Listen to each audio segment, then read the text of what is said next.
Hello everyone. We are just getting started here. Don't do a lot of YouTube streaming, so there might be some bumps. But I am New Mechanist, and welcome to Gaming with the Cats. Before we get into the gameplay, we are going to check in with our cats here. Currently, there's only 2 of them showing themselves. The third one is monopolizing my lap here. Up there in the cat tree, we have Tom and Weasley. From time to time, we will switch out cat cameras as and when other cats become available in one of the other locations. But yeah, today we are going to be playing some Vampire Survivors, a nice little top-down 2D bullet hell-like.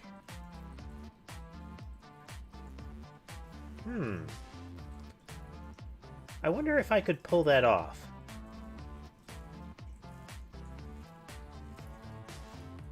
The waveform, I mean.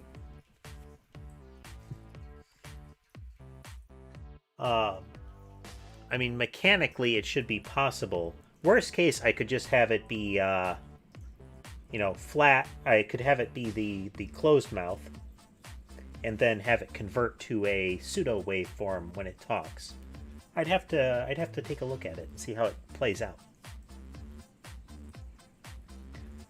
But yes, Vampire Survivors, I'm sure folks are relatively familiar with it at this point. They've still been updating it regularly.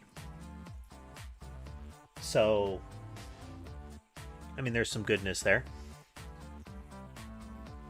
Let's see if OBS will detect it outright, or if there will be issues. Okay, we've gone full screen.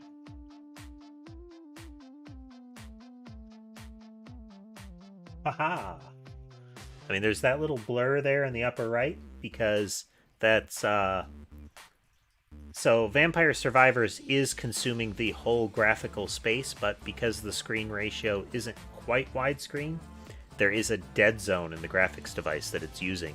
So anything that gets rendered there in the upper right, where that green space is, in this case that is the NVIDIA widget, will stick there because it's a space that isn't updated by the primary game. So that segment of the screen doesn't re-render. Isn't that neat? But I have been playing a bit. Let's take a look. For our unlock collection, we have 5 more things that we need to do. Scrolly, scrolly, scrolly. We have 1 more Arcana to unlock. Arcanas are like perks that you get during the run that give you pretty substantial changes to your powers. This one requires the Gallow Tower one right here requires 31 minutes, which means you have to survive 1 minute after the Reaper shows up to kill you. I've done it in the Inlaid Library. I should be able to do it in Gallow Tower. But Gallow Tower is trickier because there's the added difficulty that there is essentially an artillery salvo as soon as that starts rolling. So that could be trickier. Let's see here. We have level 100 with Bianca Ramba. We have 15 minutes in Moonglow, Green Acres, 30 in Green Acres, 30 in Bone Zone. Yeah. What are you folks feeling? Which of these do we want to take on first? 31 in Gallow, 100 with Bianca. I mean, we could do 100 with Bianca and any of these. But what do you think?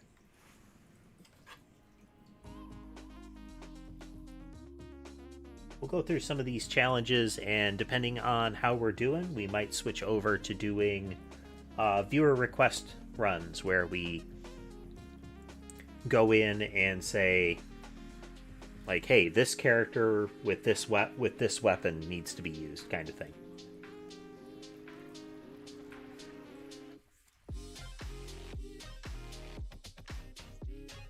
You know what? Let's start. Then let's start with Bianca and Gallo Tower and see how we do. No, tell a lie. We're gonna do Bianca Ramba, and we're just gonna do a regular run to warm up, and we'll go from there. Oh man.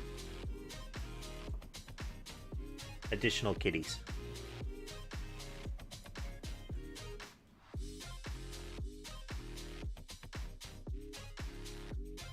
Now, Bianca Ramba is one of the ones that has a special weapon. That weapon does show up for other characters now that it's unlocked, but she has a couple things. She is one of the... just about all of the characters with a personal weapon that isn't... that doesn't upgrade have the... you get more projectiles every level. Gennaro being another one that gets them, but they don't level. That trait doesn't level up, but Mortaccio, Cavallo, Bianca Ramba, and Old Solomio here all have that trait of more projectiles with more levels. Let's see, Bianca is... oh, Bianca has some increased magnet. Again, another one of the things that was unlocked in the recent patch is the golden egg, which you can see in the left-hand side of the screen, bottom there. Golden eggs are permanent character upgrades. It's a little bit of upgrade to each of these, or to a random thing, each time you get a golden egg. And so far, once you have the yellow sign, each floor can have 4 of them.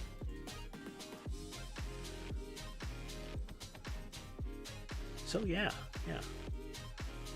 Bianca's little minecart thing bounces back and forth across the screen and does pretty hefty damage.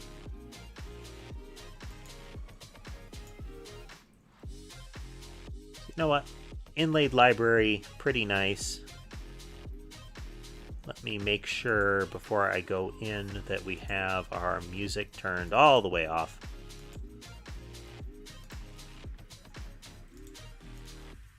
Yeah, Bianca, inlaid library. We won't have hyper mode on. You know what? Hyper mode. Let's go. Hyper mode makes everything enemies faster, but we get more money and our luck is higher. Well, that's unfortunate, Lunar. Okay, Bianca has... what do we got here? Okay, Boogaloo of Illusion is an area of effect shift.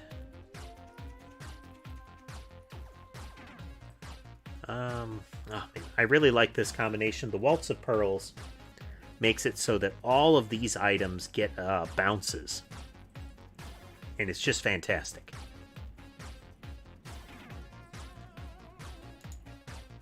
As in, the basic magic wand gets upwards of a triple bounce. The fire wand gets bounces. The cross gets bounces. So weapons that used to be decent, but often would miss the majority of targets after they fired, suddenly become very powerful. And it does affect Bianca's default weapon, which is nice. We would be able to pair it with Iron Blue Will if it shows up, which makes all of these weapons bounce, including her minecarts. So that could be a good combo here. But we're going to start with Waltz of Pearls. Okay, we take the initial hit because it's really hard to do anything about some of those guys early on. We just don't have the goodies for it. I do want to eventually get Fire Wand. It is good. But the problem is that it's another one that I can't rely upon to fire, since it fires in a random direction or at a random enemy. Magic Wand, since it fires at the nearest enemy, is going to help offset our current weakness, so we'll go with that.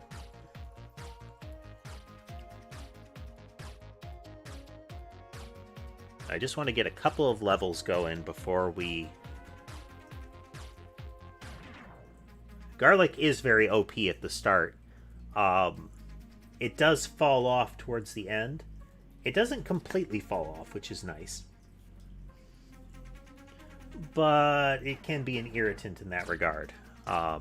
We're going to spend points to banish the pentagram. I don't want to use that one this run. Its upgraded form is actually good for getting level 100 runs.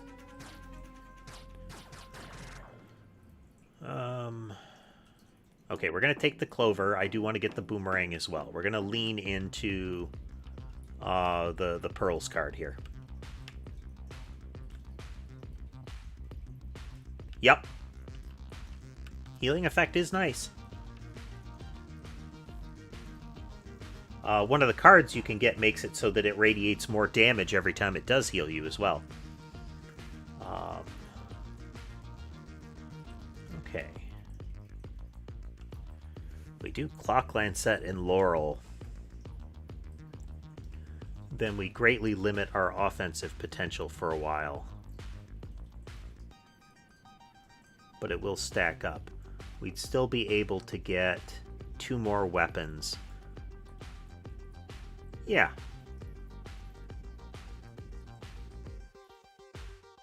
No, the secondary blast doesn't cause the heart steal effect. The secondary blast is from a card that says anytime you get healed, you damage things around you for a proportional amount. I'm going to start with the Clock Landsat, get that going. Now we're going to start making our way left here. Yeah, you can see the bounce effect on the magic wand already doing some work. Where what normally would have just hit once is hitting multiple targets per shot.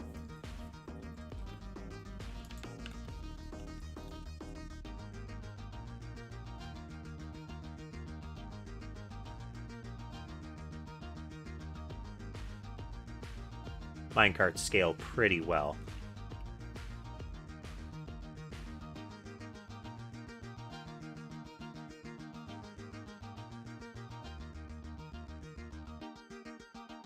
Not as spectacularly as some of the weapons do, but, you know. Now, we got to be very, very active in getting levels here, because we need to get as many of the upgrade items that we want first. To upgrade the Laurel and the Clock Landsat takes 4 slots, but they do already appear on the map. You can see left and right there are silver and gold rings. There's another item set left and right that is that pairs with the Laurel. The rings pair with the Clock Landsat.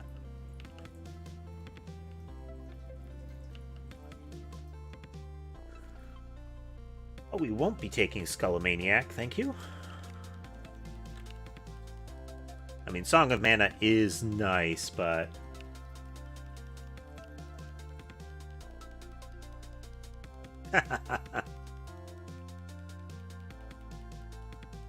It's possible, Lunar.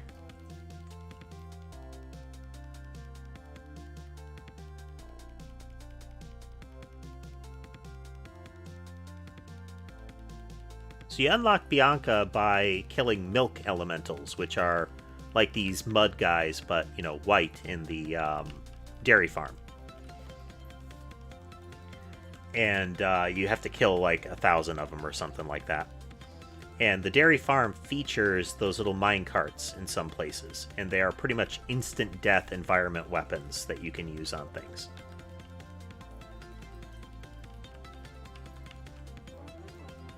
The Shadow Pinion is another new character weapon.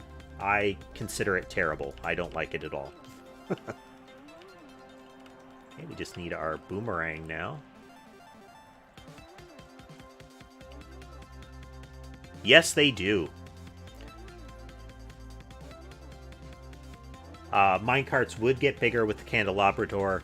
I always like getting the candelabrador. It is a good item. Since you can upgrade the Clock Landsat in the Laurel to have some offense utility, some, not a lot. We could go for Rune Tracer instead of Boomerang. Nah, I like boomerang this way. We're going to re-roll. We'll take another clover. Get some more luck. More luck could mean we get one of these super attract orb drops, which would let us gather all this XP that we're leaving laying around because of the minecarts ripping everything up.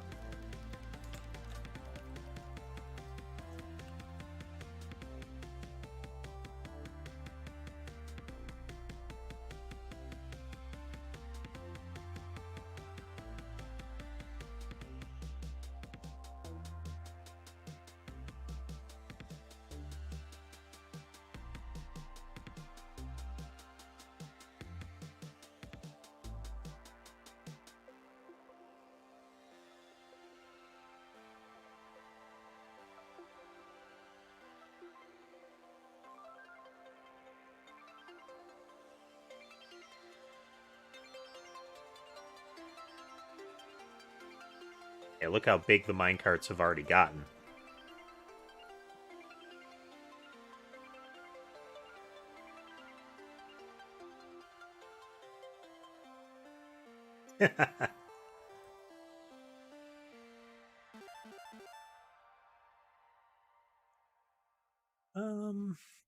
You know what? We've got free slots. We're going to take the candelabrador now. Well, hopefully it's not too bad, Flexi. I did tell it to turn off the watermark, but I don't know if it actually stuck before the stream started.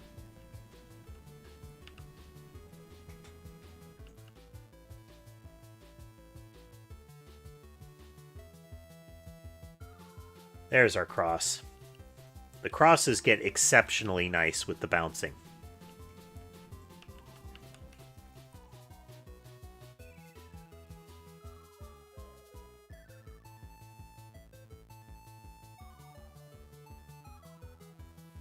If you're curious, I do have the sound for the game turned off entirely, the music and the sound effects, because the sound effects get, let's say, obnoxious after a while, to put it lightly. And the music is pretty good. It sounds like they've finally figured out a way to have a full soundtrack that is stream safe.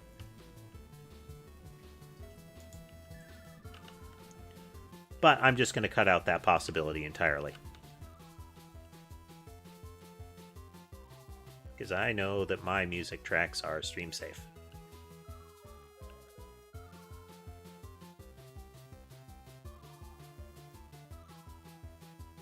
Ah, yes. Yes. I see what you mean about the chat.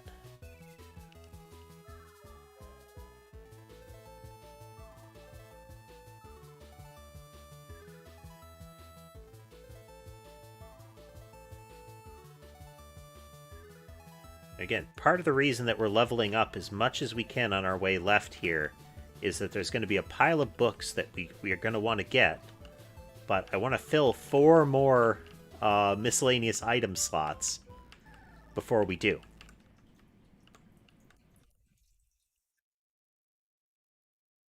So I need to get the spinach leaf.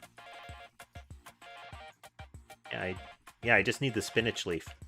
And then I can fill whatever else. But I don't touch the book until then.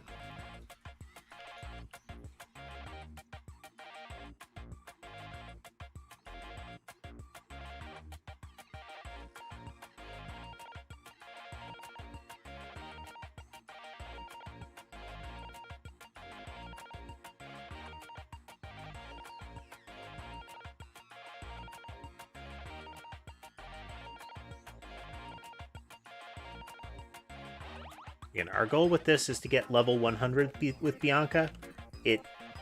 Doing hyper mode helps, and the upgrade items for the Laurel and the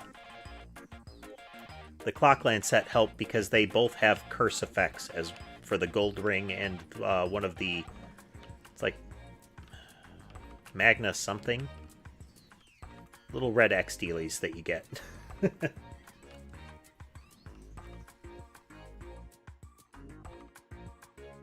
Okay, for an extra, I do like the duplicator.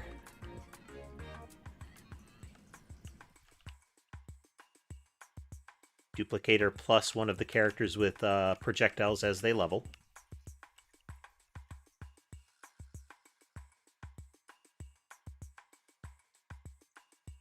Laurel has an upgrade now. You can see the red marker on the left is one of the Laurel upgrade items. The silver ring is one of the clock Landsat upgrade items.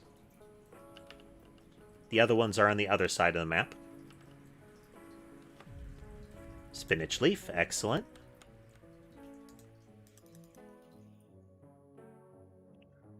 We are before...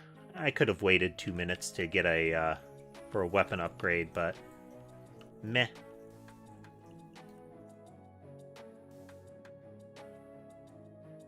Oh, there's one of the item guards.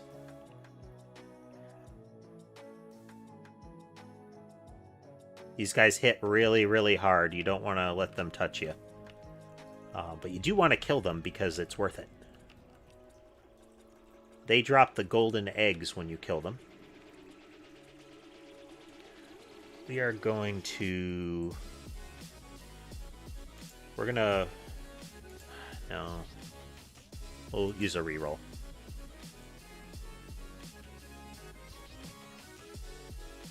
Attract orb, yes. Yes. We want to maximize the amount of XP that we're bringing in.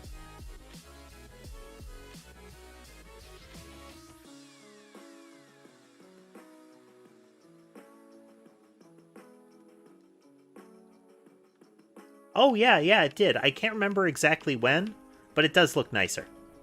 The armor.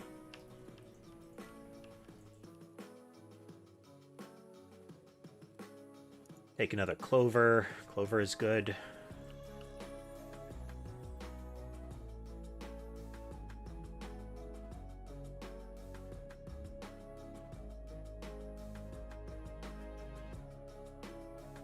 Duplicator. Oh, there's our gold egg. Now that permanently increased Bianca's banish ability by 0.2. So if I get 5 more, it'll mean something.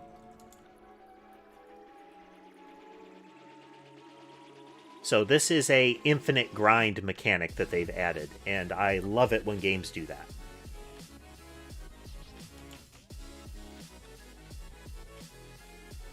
There's our second guardian for the silver ring.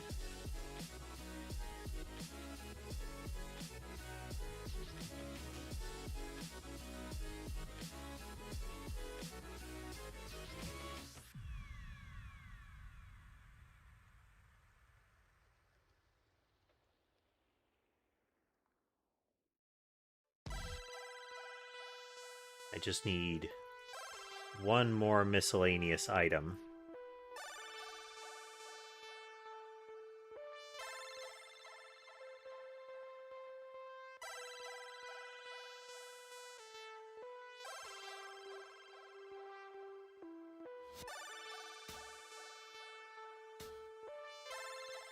And I'll have enough that I can just start grabbing all of them. Don't want the wings. Kind of want the bracer if it'll show itself.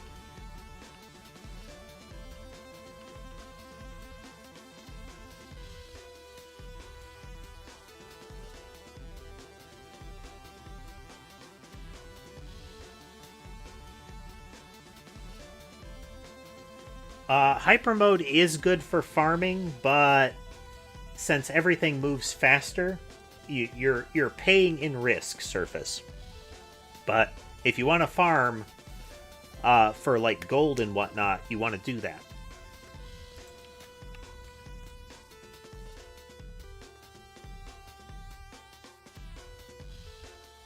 So these swords are an okay one by themselves, but with this bouncing upgrade, they are amazing.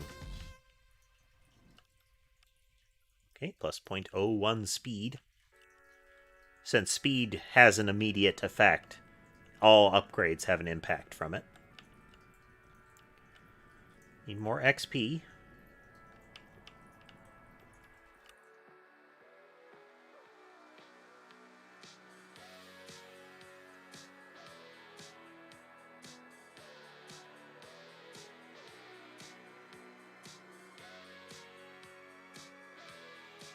Another thing that is unlocked, there is a merchant on one of the new levels that you can buy a glass mask from that makes him appear in other levels. And you can buy gold eggs from him.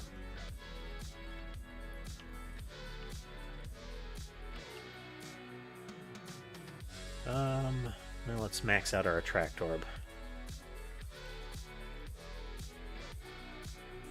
It's not as potent as Poe, who it's kind of implied is in some way affiliated with Bianca here. I don't know if it's a tangible affiliation or not. But she also has an expanded item grab radius.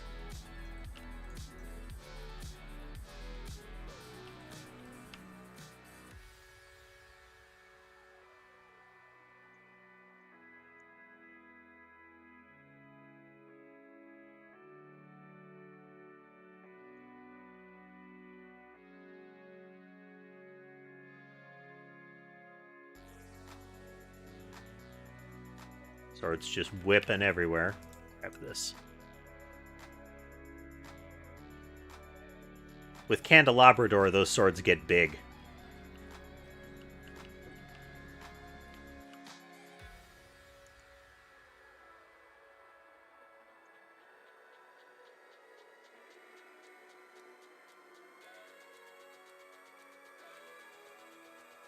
You know what?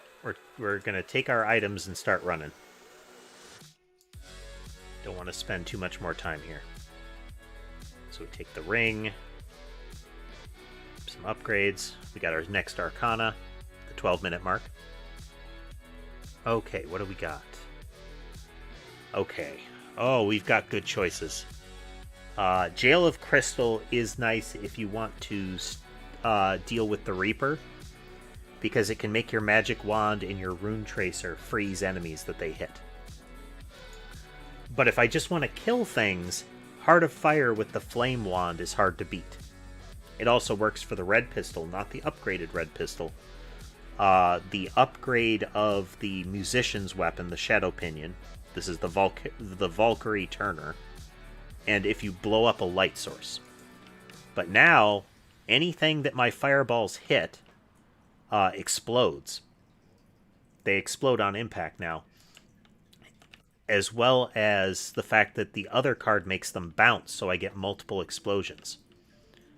Once it upgrades to the Burning Skull one, it will additionally, it will pass through, explode on everything it hits, and bounce off walls. But that's a 2-card combo one. But is a good combo to get.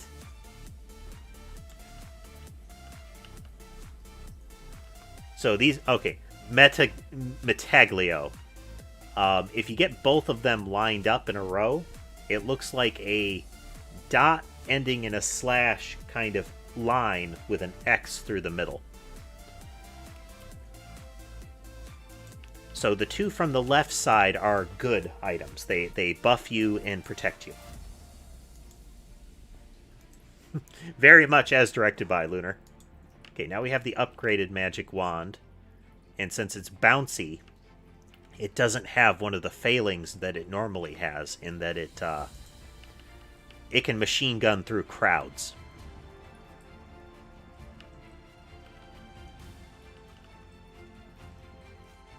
Okay, so Silver Ring increases duration and area of all things.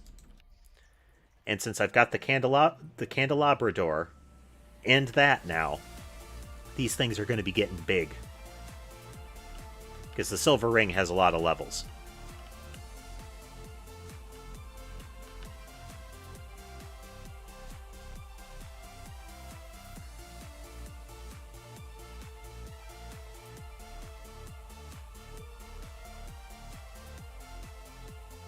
Keep carving our way through them.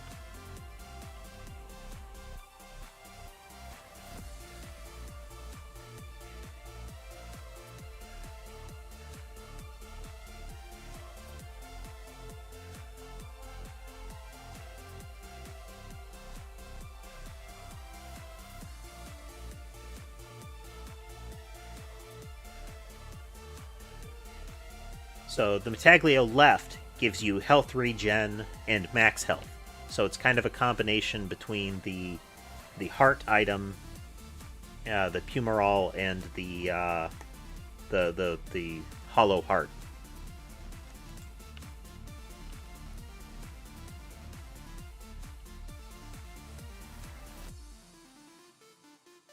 Just like the silver ring is kind of a candelabrador spellbinder combo.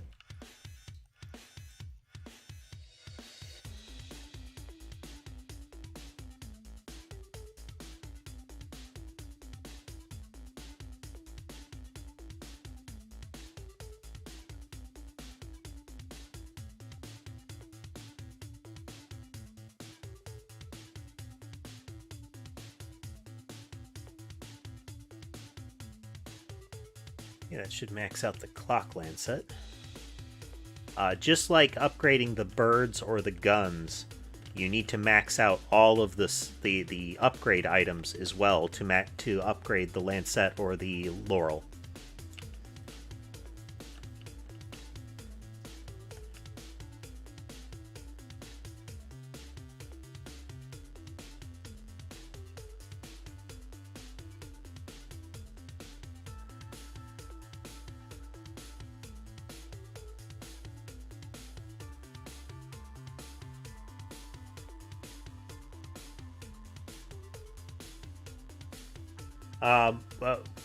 Sorry, Lunar, which thing? I'm blanking on what you're referring to.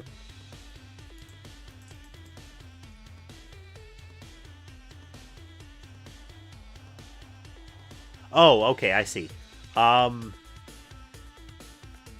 They're pretty comparable to the, like, they require more levels, but they're pretty comparable. Like,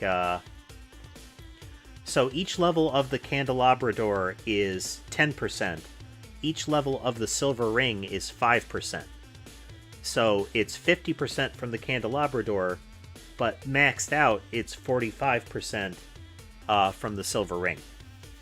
So it's a little less, but it doubles up. The big cost is in, like, leveling them. So now we have the upgraded fireballs, which is just amazing.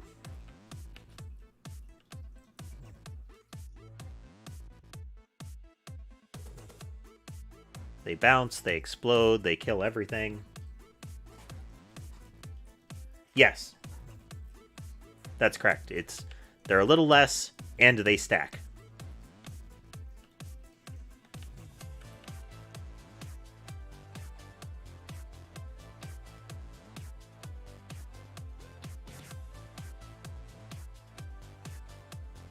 Making good headway in our levels.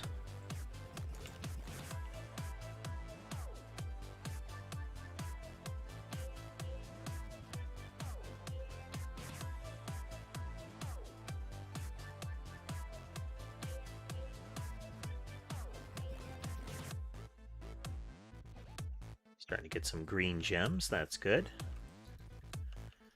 Got a lot more leveling to do. Okay, there's our merchant.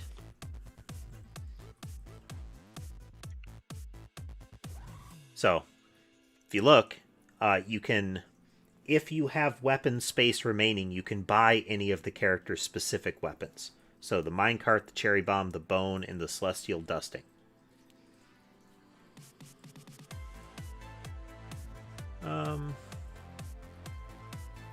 Nah, I'm not gonna pay out for those. I can still save up to buy a couple more things. I haven't purchased any of the curse levels.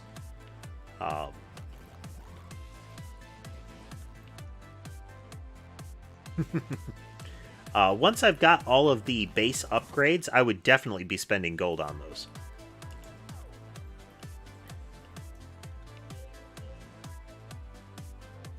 But I'd also want to focus on, like, my favorite characters kind of thing.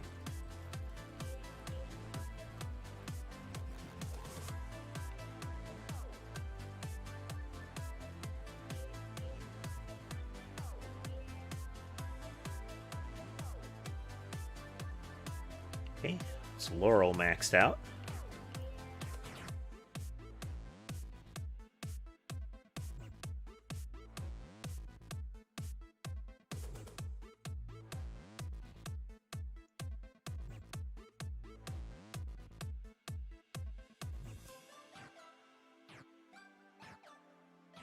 Yep. You just keep stacking up those passive upgrades.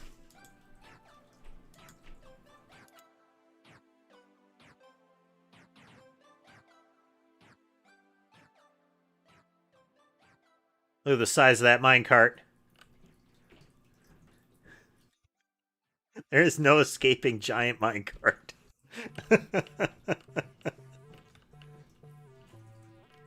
I do kind of wish I had gotten the bracer in time, so that it would be a faster projectile.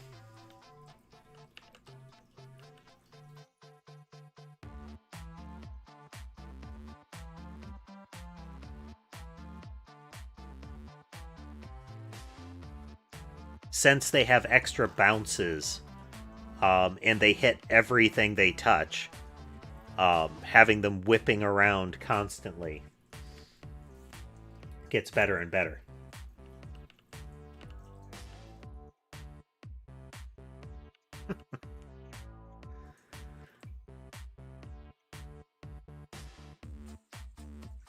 Yeah, but the real question, Lunar, is who is our celebrity guest star this time around?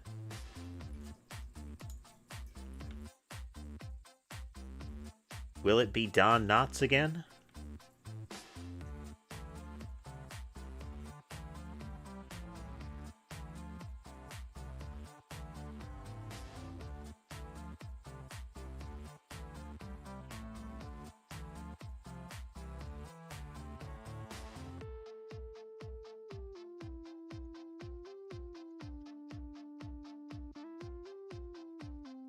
Now we are just slicing through the enemy at this point, but once we start getting the Metaglio right and the gold ring leveling, then it's going to start getting messier. Oh, 0.01 damage upgrade.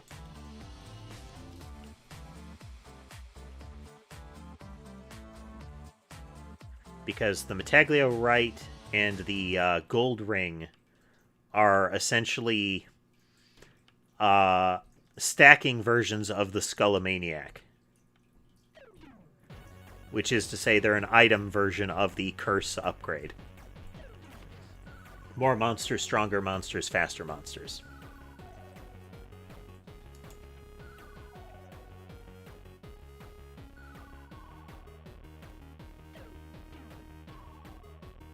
Well, more durable monsters, but you know.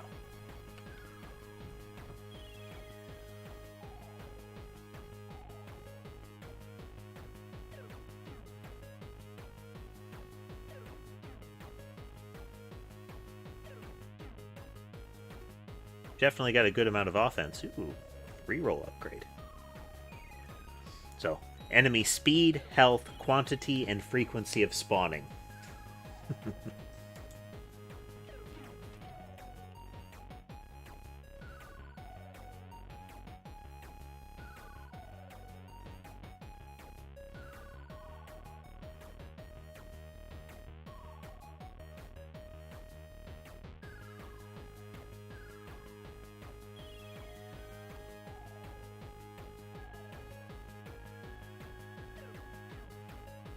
So once we have that upgraded, we'll have more than a full, like, curse upgrade in impact there.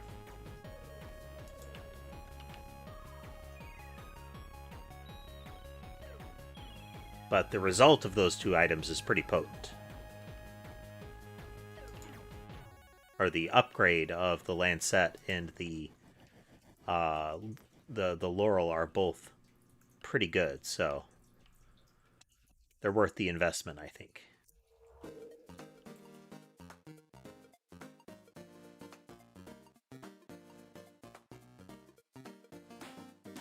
Lacey has come to join me.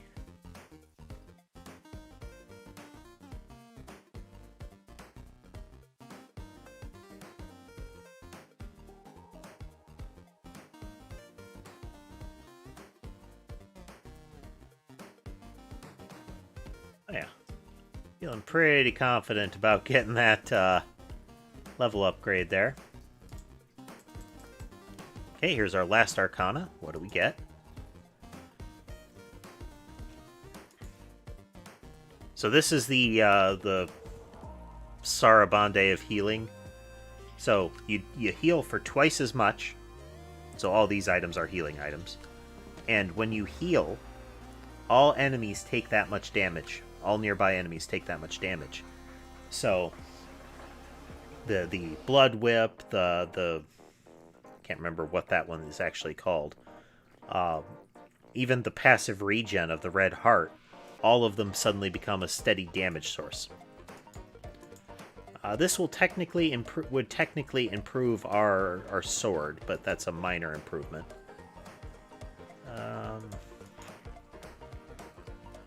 This one can be funny.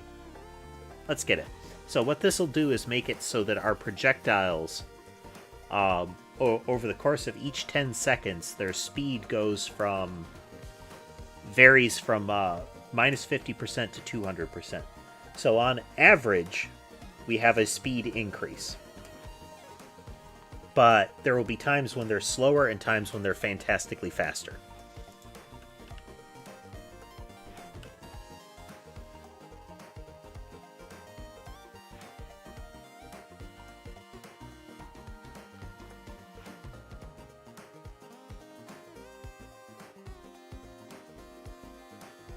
So this will just make it that much more confusing to see what each projectile is doing. Because sometimes they're moving slow, really, really sedate, and other times they're going to go whipping all over.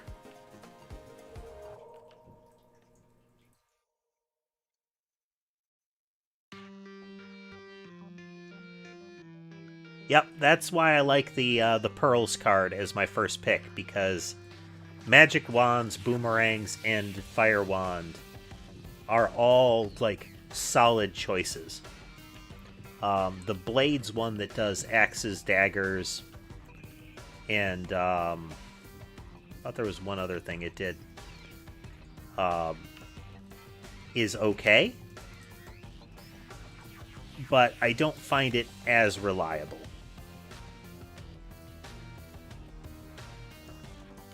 That and axes are really awkward when they have bounces initially.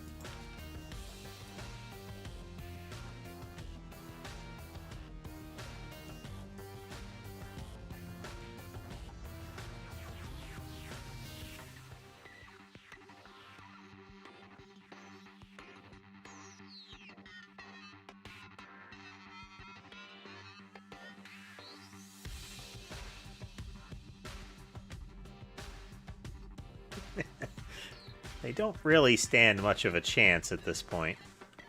It's going to be a few minutes before they start holding back. This is a new mechanic that was added like a couple patches ago. There is a card that lets you trigger this frequently, but there's also an item that can drop from like light sources that will cause you to go into gold fever, which is prolonged by picking up more money pickups like bags and coins, and you get money for kills during its duration.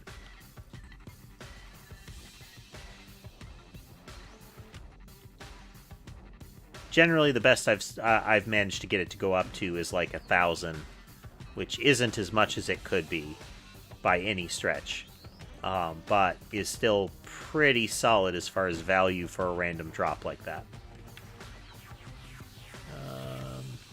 I might as well grab it. See if we get lucky and get a 3 or a 5 out of it, you know? Give us more critters. More critters means more XP. More XP means more item upgrades. More item upgrades means more critters.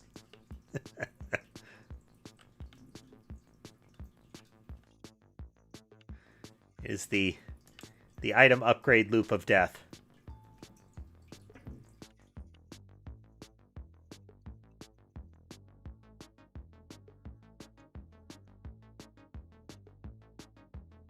Oh, wow. Yeah, that would be pretty nice. 7k all at once. It's like most of a golden egg, Flexi.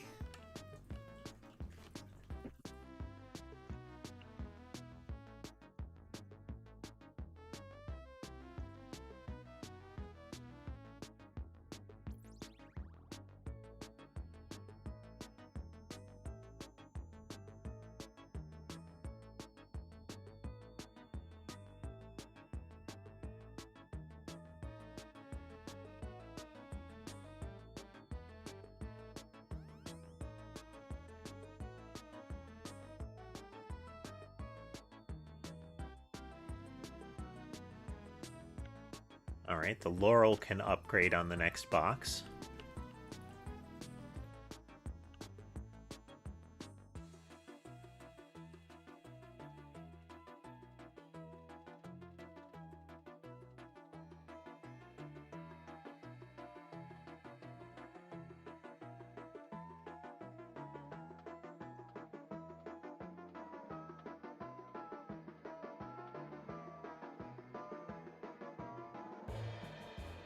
Okay, here we go.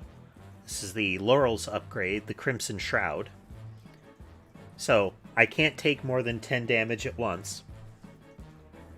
And if they hit me, it retaliates.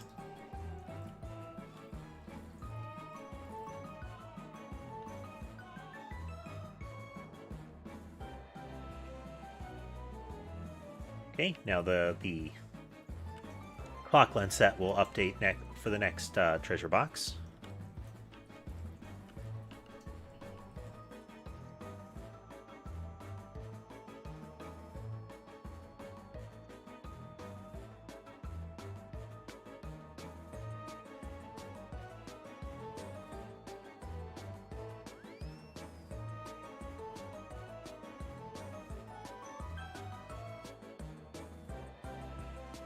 Oh yeah, we've got the level upgrade for sure.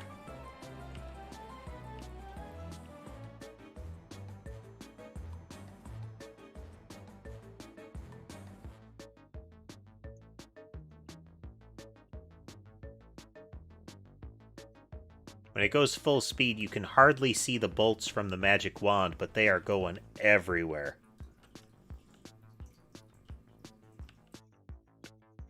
Okay, and here's our clock Landsat upgrade, the Infinite Corridor, which is, it still does its clock Landsat stuff, and it halves their health whenever it hits 1 o'clock.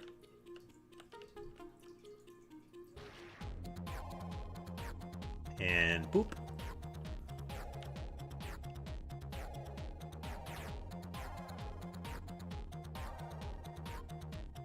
So, the combination of, if I had taken the freezing card with Rune Tracers, and this item let me kill the Reaper relatively easily on this floor. I don't know if I'm going to be able to do it again. I don't know if they changed it in the hotfix that came after that this patch. But, yeah, that got me the Red Death character. And in general, it's just really good. It's that there's a big wind up to getting it.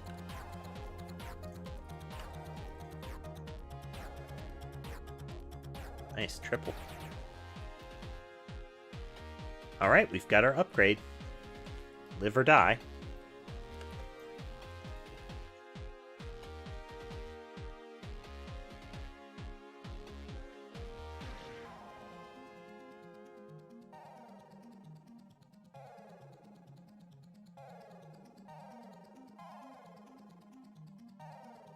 In addition to unlocking the character, you also get a bunch of levels, so it can give you a lot of extra money if you kill the Reapers.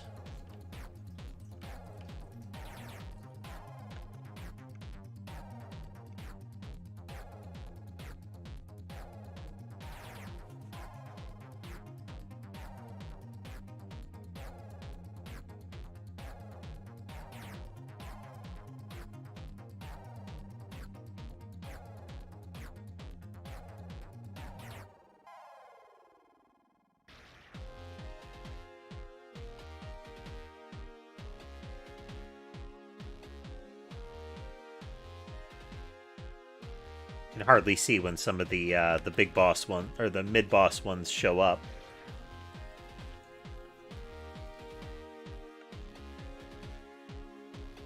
It's just a brief lull as one of them resists instant annihilation, and then we resume.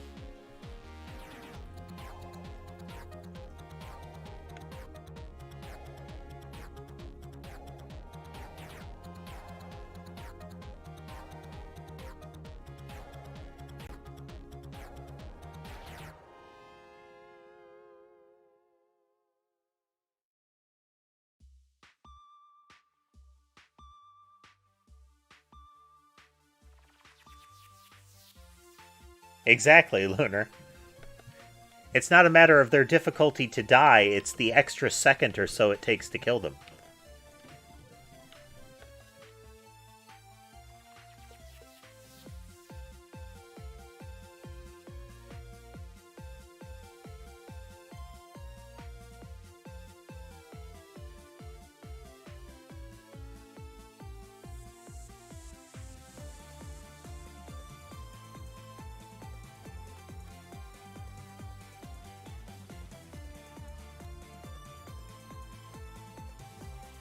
When you hold still, you can really get a feel for the things bouncing around.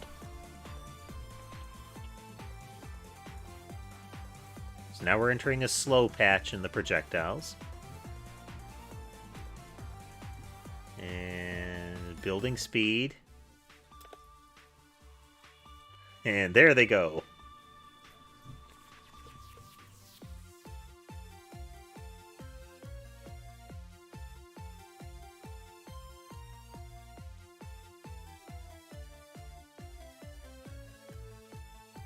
Three, 2, 1, Reaper time.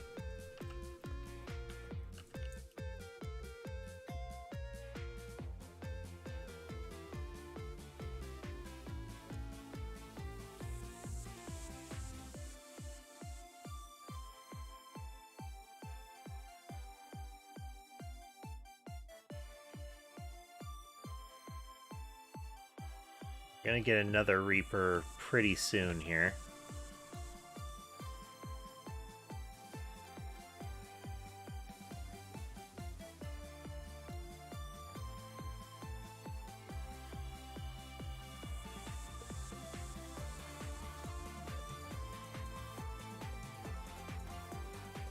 Oh, man. That must have been bonkers, Flexi. The variable speed on the birds?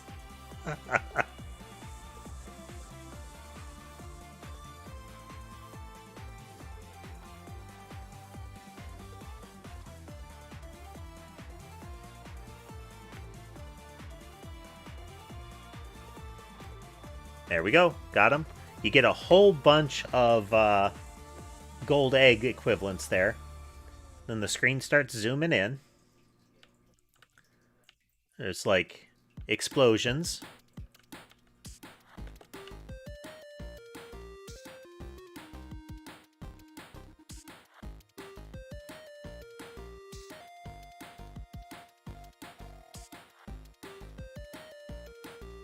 And then this sucker shows up, and this is relatively creepy. That thing moves towards you. If you try to run away, it speeds up. That got us our third reroll, or a third reroll upgrade.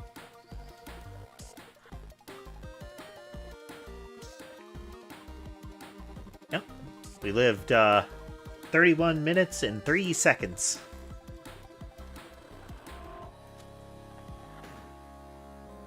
If you look, after we got it, the Infinite Corridor, because it halves enemy health when it goes off, immediately spiked to our best weapon.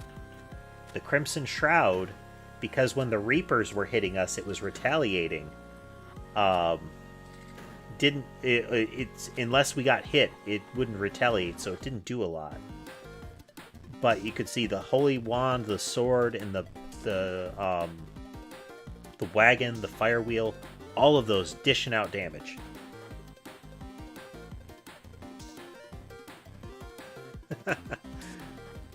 Yeah, I'm not sure what the white ghost is supposed to be. let alone that you kind of explode into blood when he grabs you. Okay. Now we've got 15 on Moonglow, 30 on Green Acres, and 30 in Bone Zone, as well as 31 in Gallow Tower. So for those of you that are here, Lunar, you want to suggest which character and, let's say, 2 weapons that we'll use?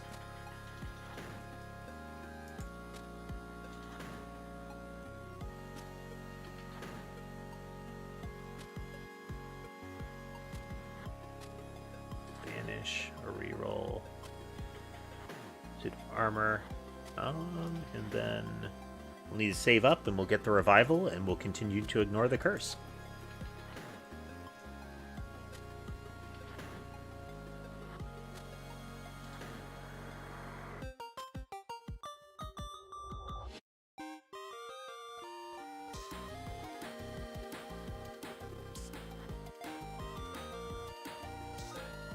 Alright. So what, you're thinking Poe and then stack health regen stuff?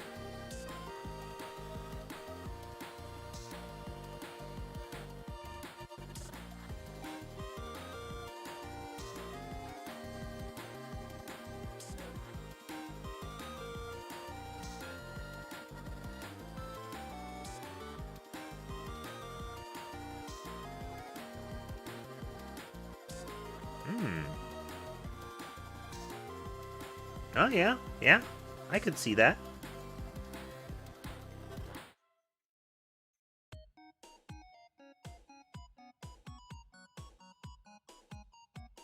Let's see. Well, we just did Inlaid Library. You got a level preference?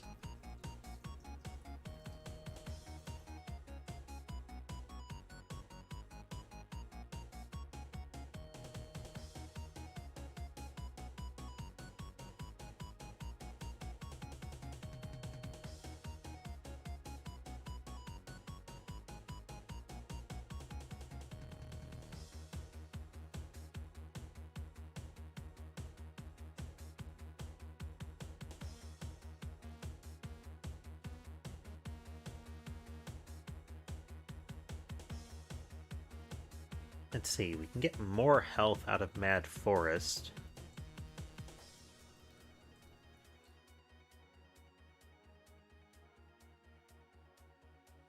Alright, more library.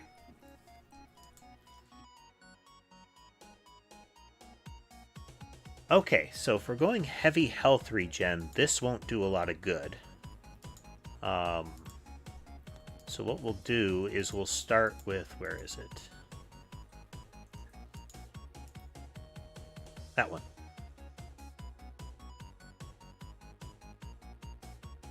So double healing, and if we recover HP, it damages nearby enemies. See the shockwave coming?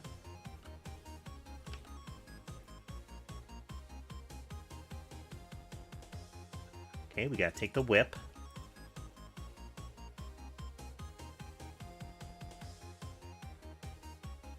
So we're getting 2 health every tick, and that's causing us to do 2 damage to everything else. We're gonna reroll, take the garlic.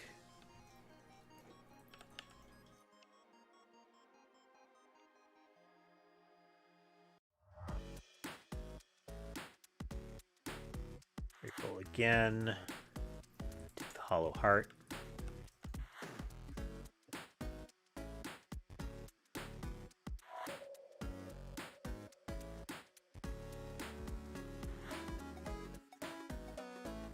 Garlic.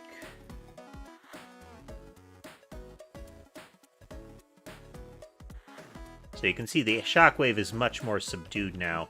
I'm probably going to take axes as the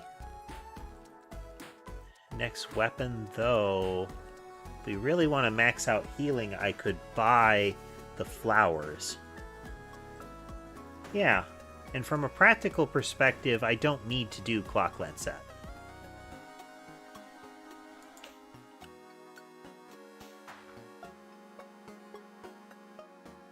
Let's go talk to the merchant.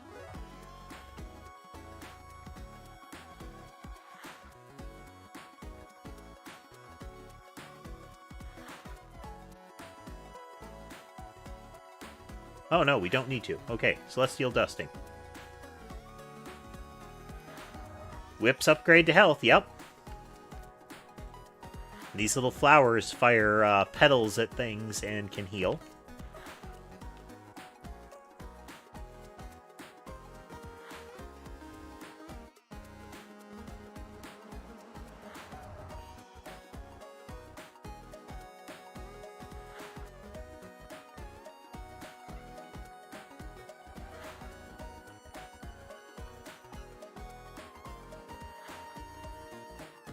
I'm going to do the Laurel. That justifies us taking the Metaglios.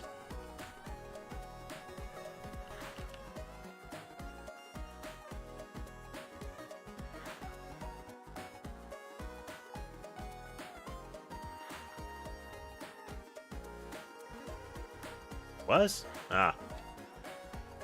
There I am being all blind again.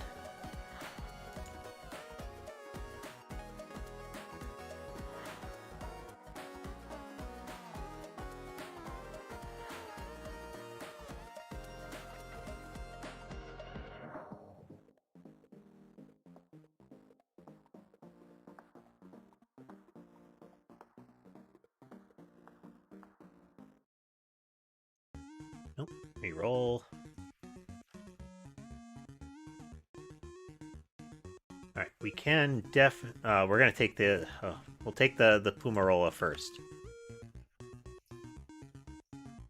That increases our heal damage there. Every little bit helps.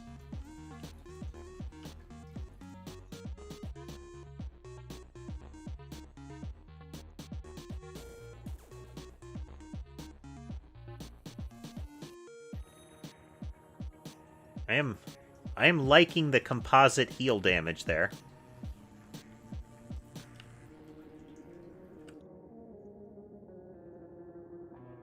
It is fun that the turkey becomes kind of an orbital strike when it goes off. Because it's like 60 damage all around you. Like in... Yeah, it's kind of the... Right now it's about just short of the width of that carpet there.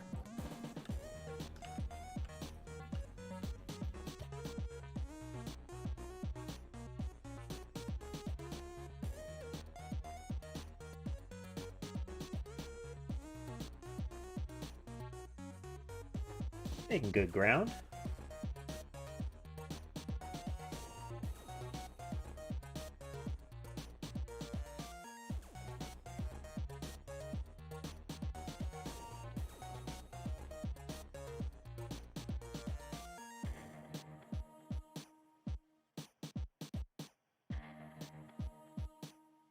There we go. Only gonna get sillier from here.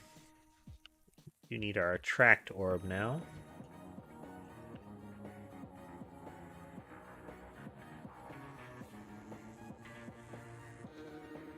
Take the duplicator. It does not help with garlic, but duplicator is good for everything else.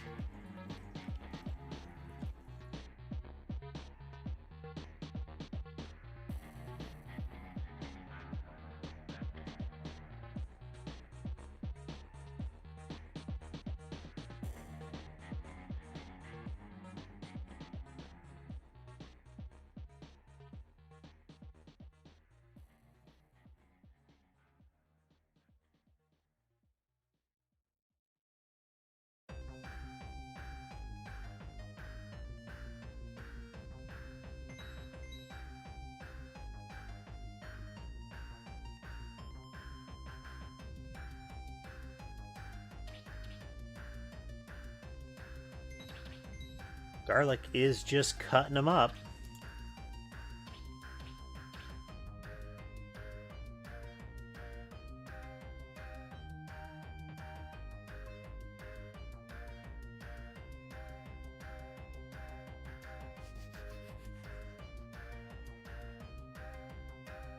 The flowers and the shadow pinion from the...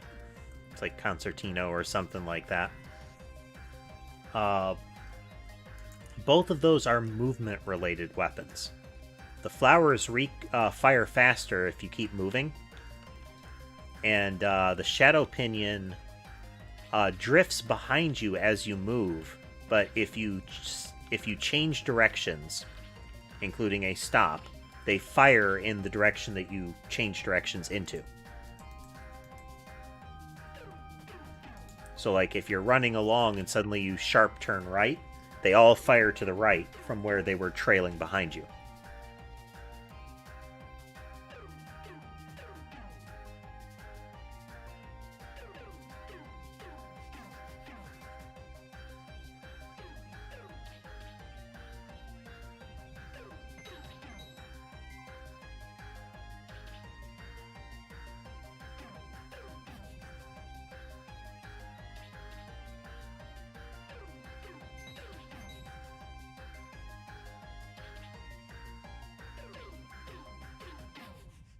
Tracked orb, excellent.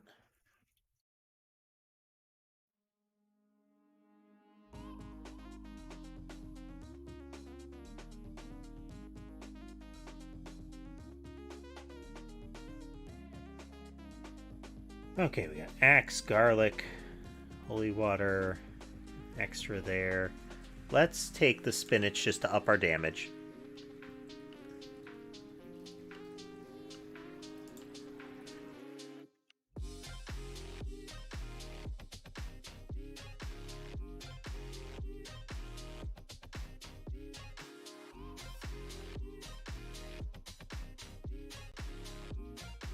We'll make sure everything we've got is a little better.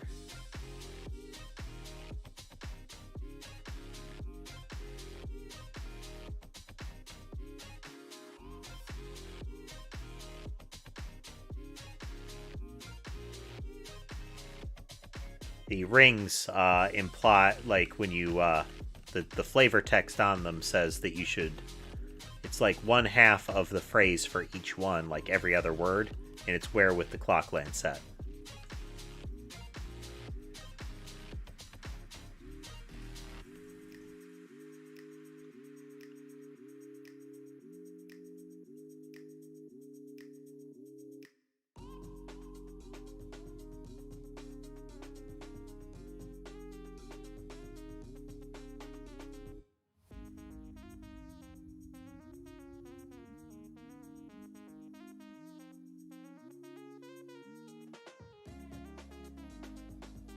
Okay, how about more whip?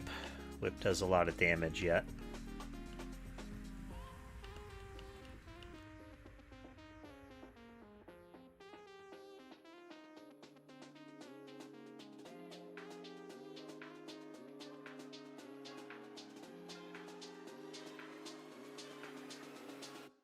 Doing damage is kind of our weak spot right now.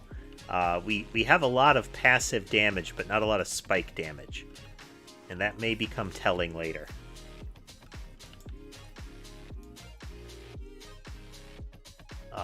Now, if we get the sickles, that will help offset it.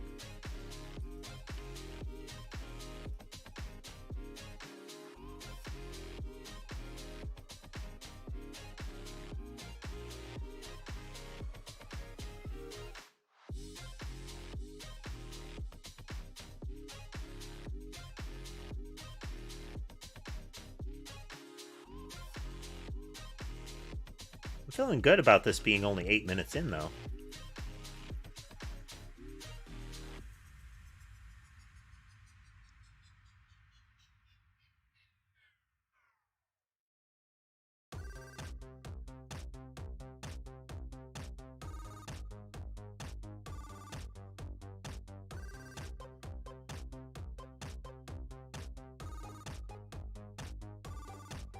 Now, another one that this might be good for is using Portia, the lightning vampire.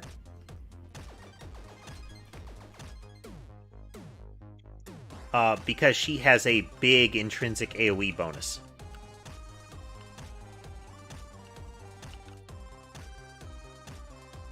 That's right, Tass. And it's an interesting one.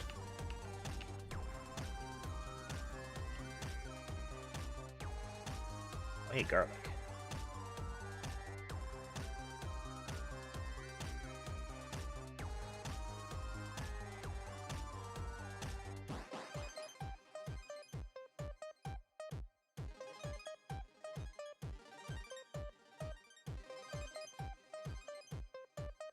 Then whip.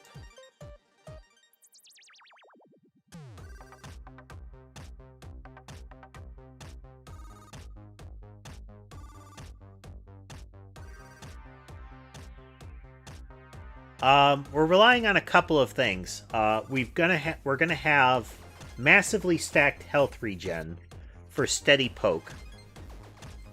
The sickles can hit hard. It's gonna come down to luck with the two following arcanes. If I can get the one that makes bladed weapons bounce and the one that makes bladed weapons crit, then my sickles will do bonkers damage.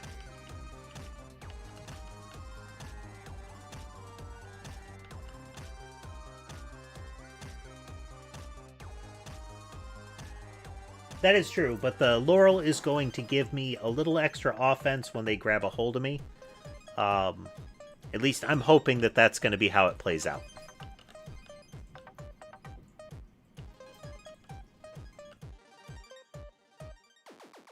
Because I really expect that they're going to be hitting me eventually at this build. I'm not going too much further just yet, because I want to make sure I get these guardians out of the way. One egg. Oh, nice. 5 hit.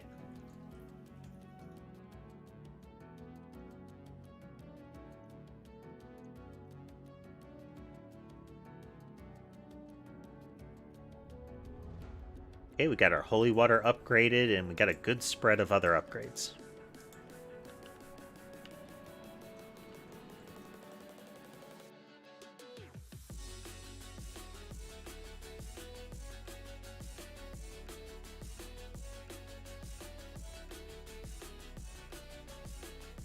It is fun with the healing upgrade that getting a turkey does a lot of damage.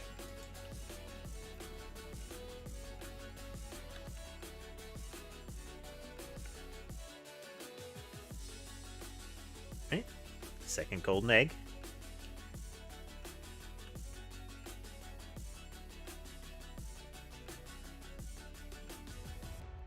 Yeah, if you just joined us a little bit ago, Tess, what we're going to be doing is having you folks suggest general build ideas or character weapon combos to try out.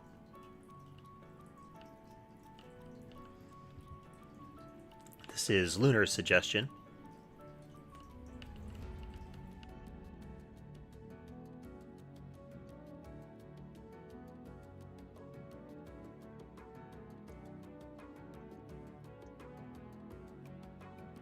Okay, what do we get? No. Don't have any of those. Here we go. Iron Blue Will. So this will make our axes and sickles bounce off walls and enemies.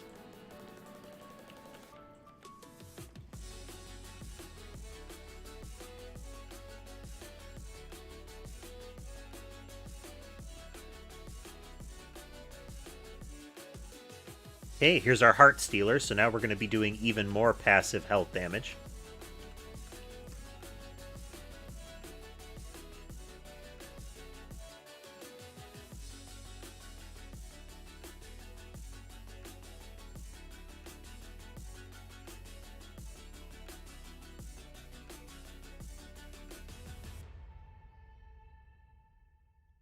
Increased duration and heavily increased AoE can be funny with the holy water, where you'll just get this horrible ball. When we're approaching our next run, Flexi would have dibs for the next run, but there's going to be plenty more.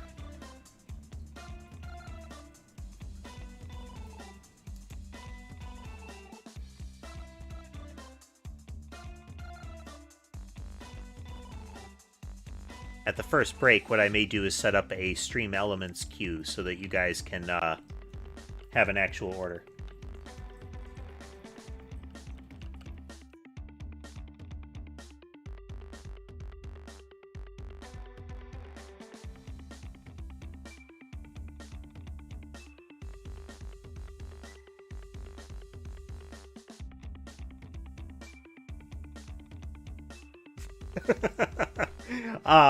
The fun thing is that item is unlocked by playing as the dog, Oh Solo Mio.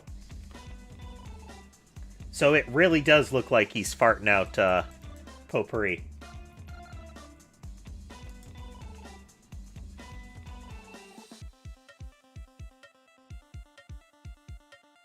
Alright, now we've got the whip to add.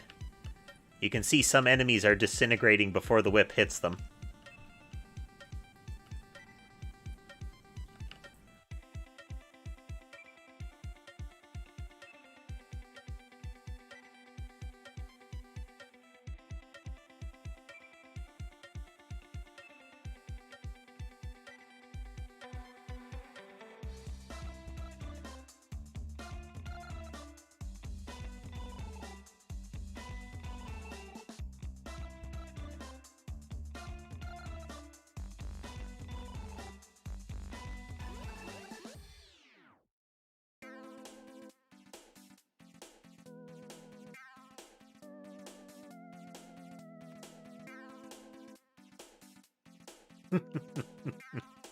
Between the passive holy water damage, the heart stealer damage, and then if they get close enough, the whip damage, it's doing work.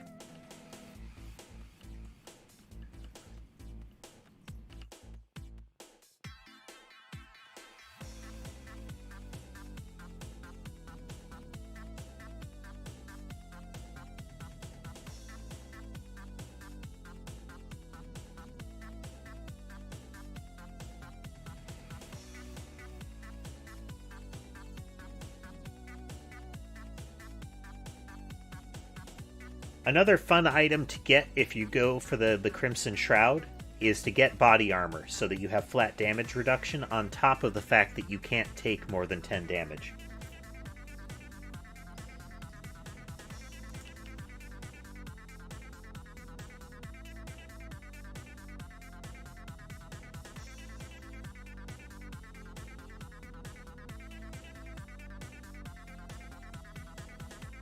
More AoE, so their Heartstealer is firing at greater distance here.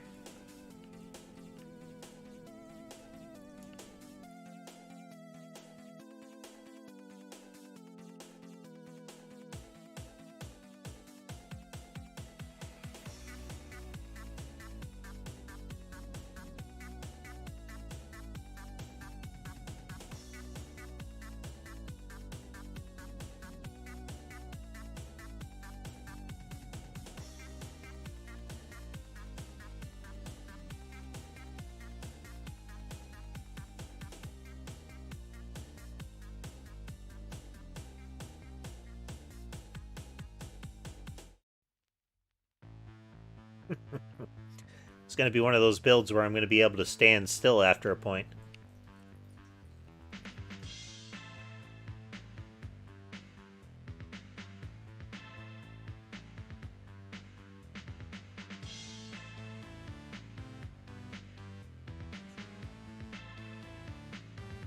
Again, once I get that once I get that intrinsic revive upgrade.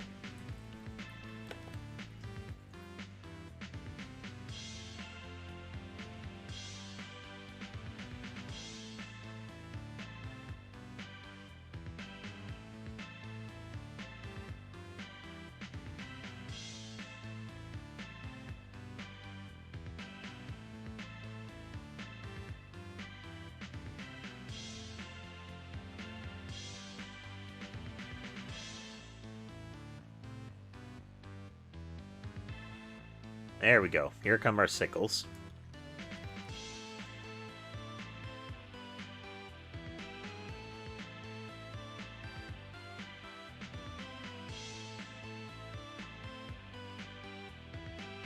Now these give us a little more punch for bigger things.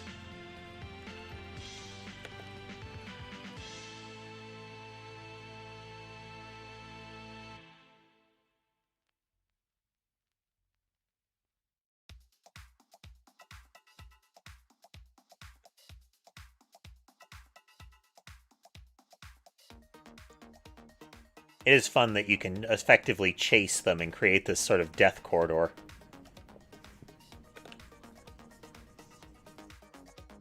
Anything in front of me gets killed by the sickles. Anything behind me gets swamped by the potpourri trail.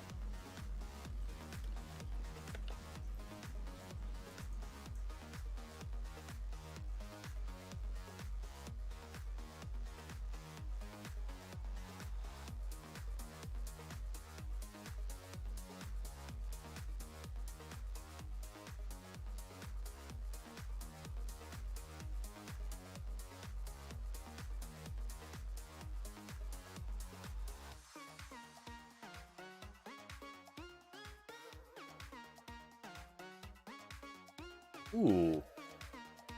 A wild Fook appears.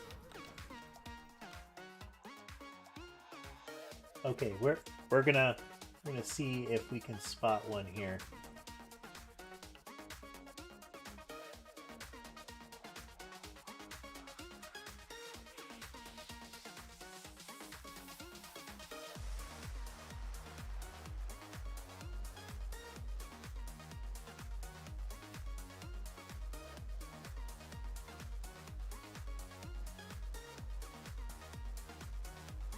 Yeah, welcome back, Fook. I haven't seen you in a bit.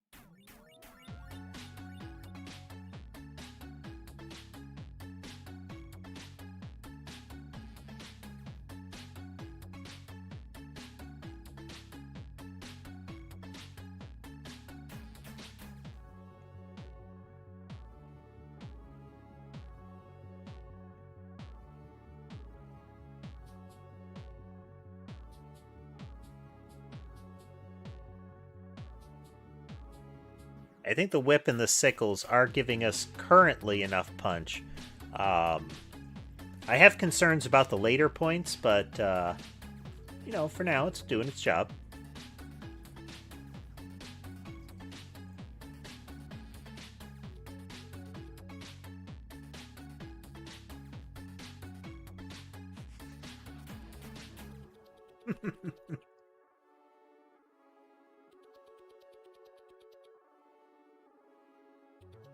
Yeah,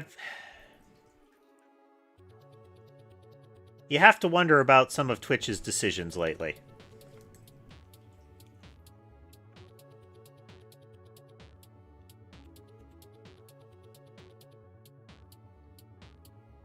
Like, they're making some choices.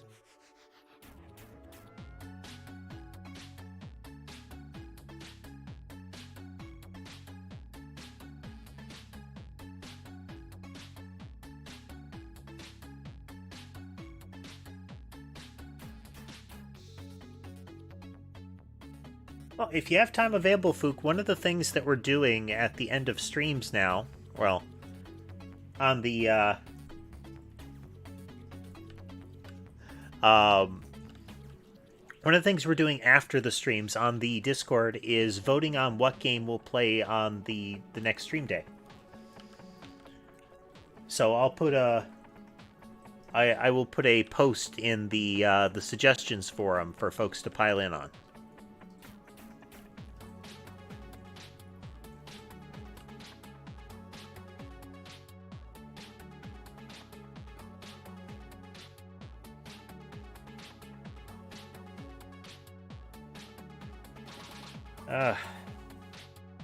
Well, couple of things. Eventually, I will muster the mental fortitude to once again work on my my personal chat bot, which will make it so that I can try to leverage other things like coffee events or similar to accomplish similar things to bits if some platforms decide they don't want our money.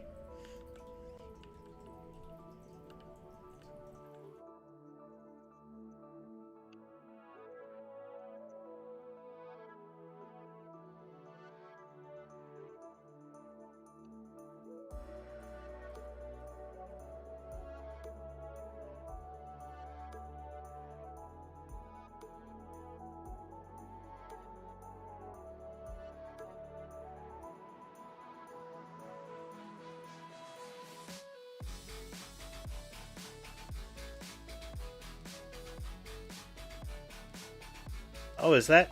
Are they planning on doing something akin to the, like, special message tokens that YouTube does?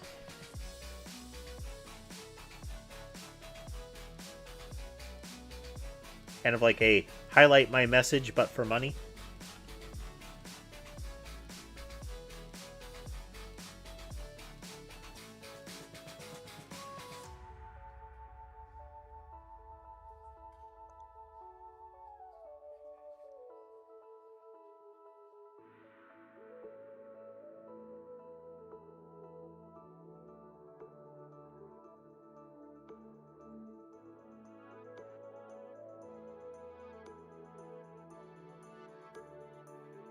Yeah, YouTube's is super chat. And they also have a donate button, so there's a difference somehow, I'm not sure.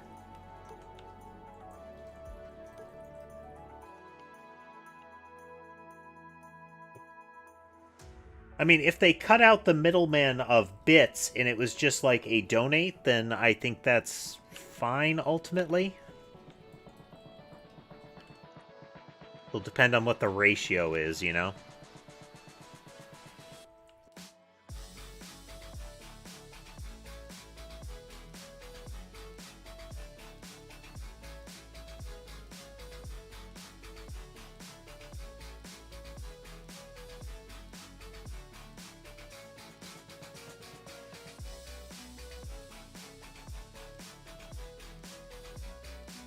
Alright, come on, give me that sickle crit.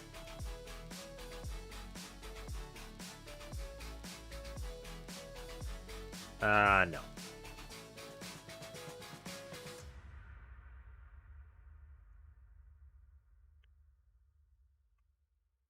Well, this'll actually feed in because money gives us HP back.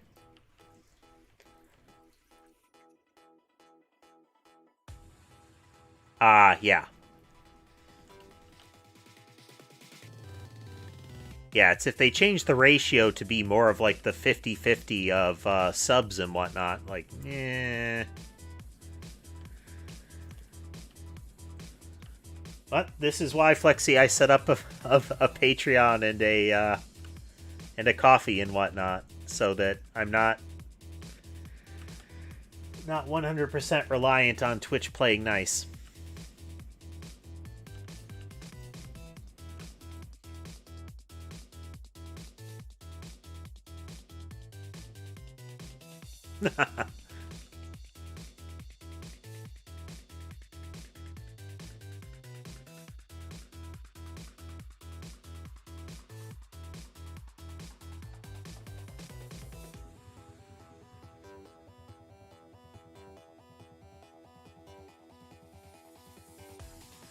It is appreciated, Fook. I mean, donating in some form in general is always appreciated. Whether it come through Patreon or other means, whatever you folks are comfortable with. I will take your money. I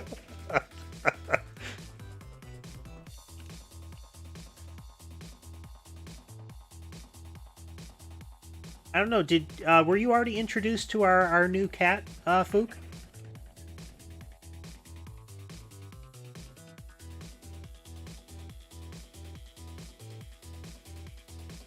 course, Lunar. It's like nobody is obligated to.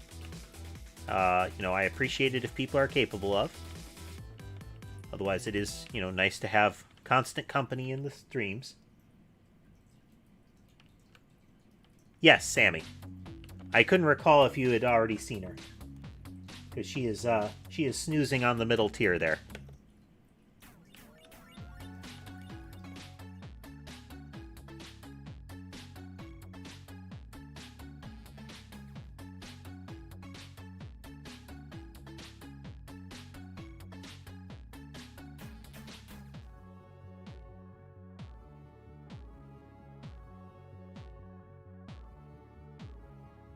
Ember's still around, toasting on her preferred shelf.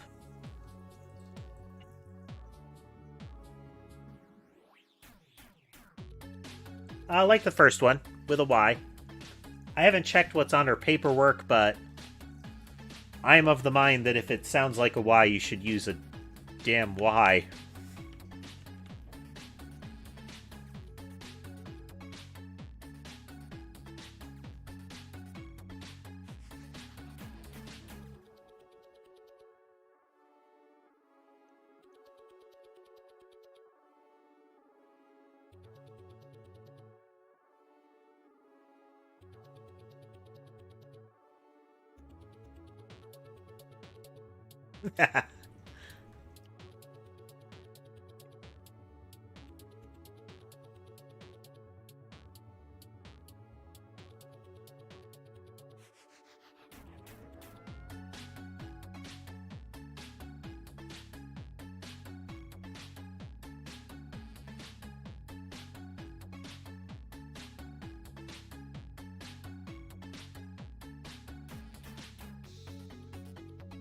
Oh.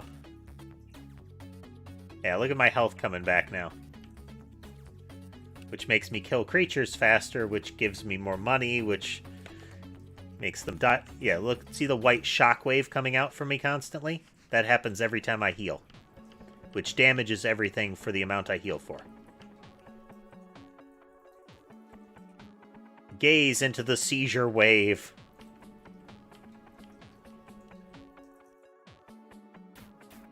Well, that was profitable.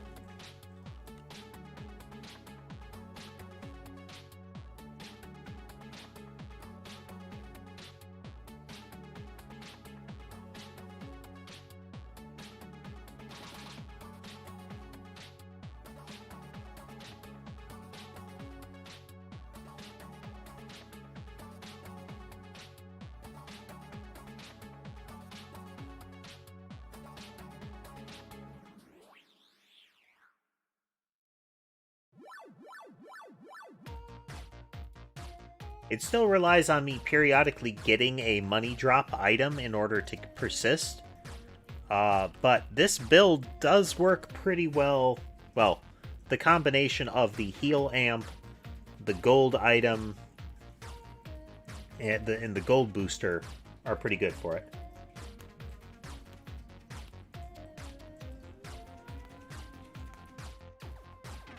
Well, depending on how the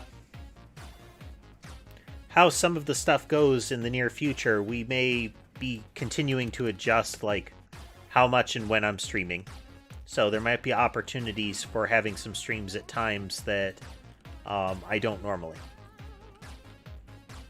At the moment, I don't have a big reason to cut back on the existing streams, but more varied games and looking to get more opportunities for people to play along.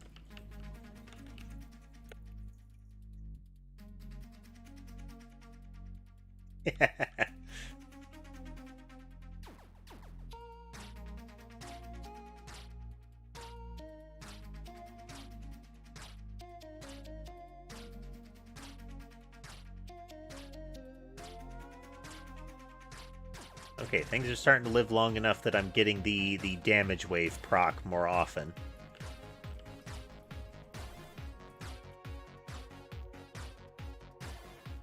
We're just gonna...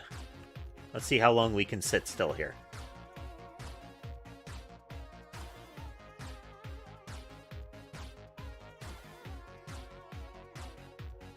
Well, we're hoping to revisit that one, Fook, because the that stream imploded. Twitch was not having it that day.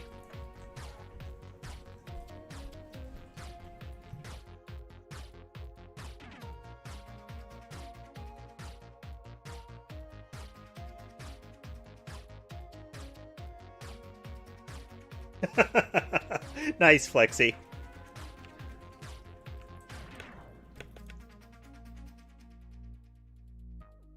Alright, let's get some of that XP. Let's see if we can get the red mantle.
I mean, I'm really pleased that I got this much cash out of it. Or, I'm sorry, this much XP out of this build. I was...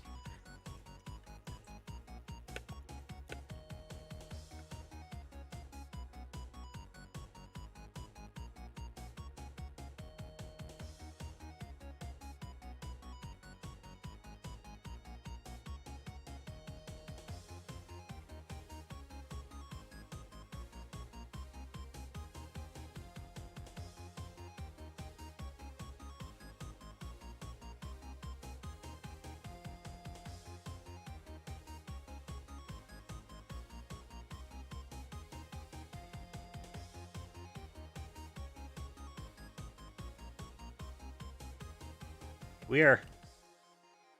Again, I'm remarkably impressed with how effective this is proving.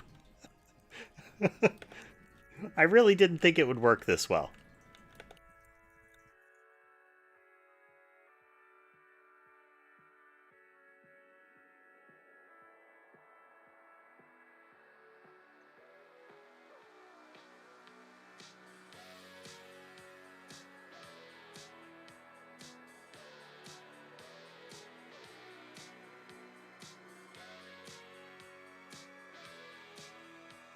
You can see that space get cleared out around me is that they tried to hit me.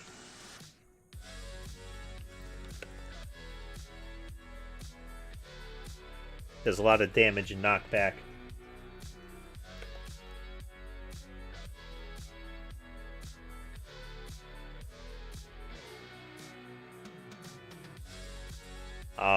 Unrelated to this, a game that just came out in early access that I'm kind of interested in is a computerized version of the board game Nemesis, which I've never played the board game version of, but I have wanted to. It's another one of those that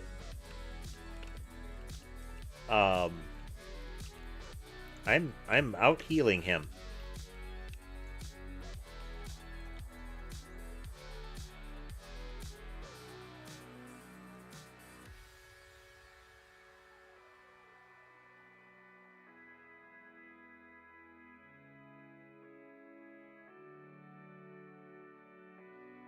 I didn't think this would be a thing.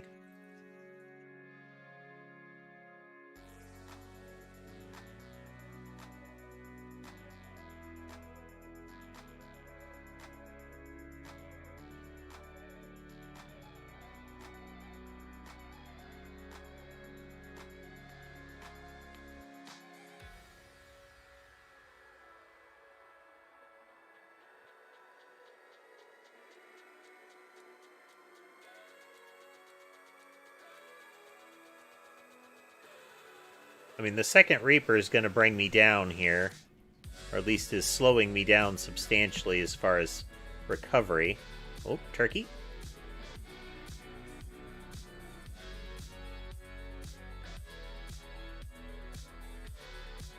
Third Reaper.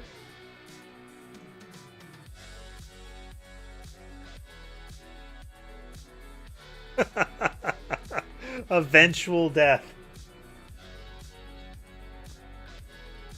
Okay. I'll have to remember this because this could make it so that I could get the 31 in Gallo Tower.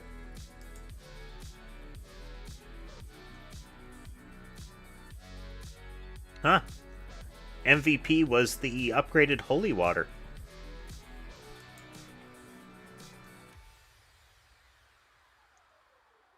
Alright, Tass, lay it on me. What's our build?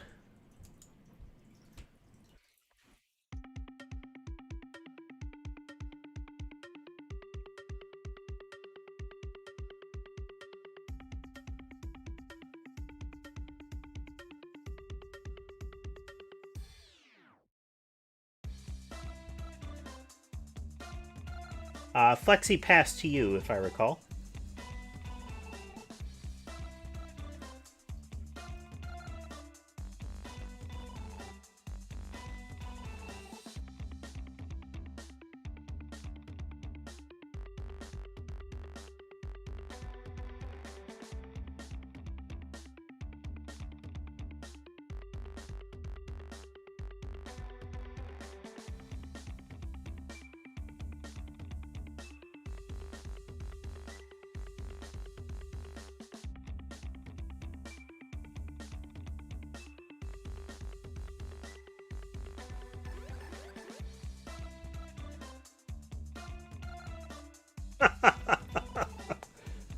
$39, wow.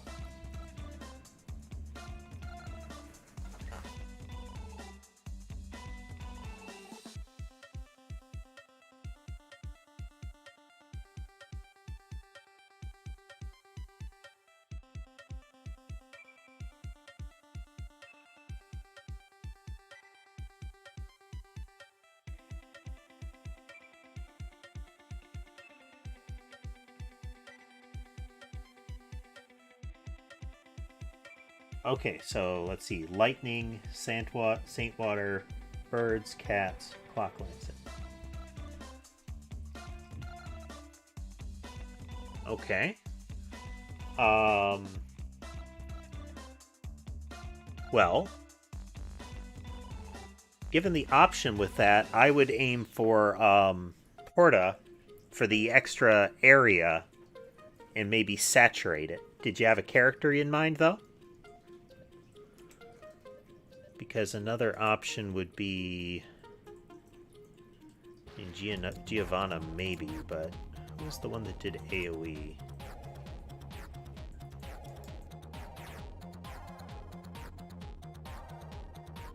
And Blasphemous Mockery.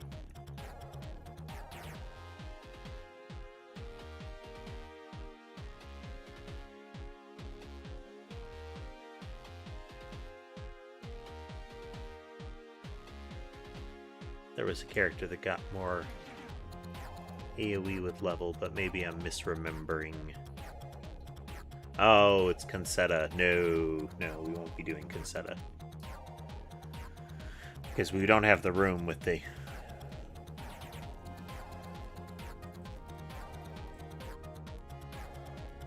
Porta it is.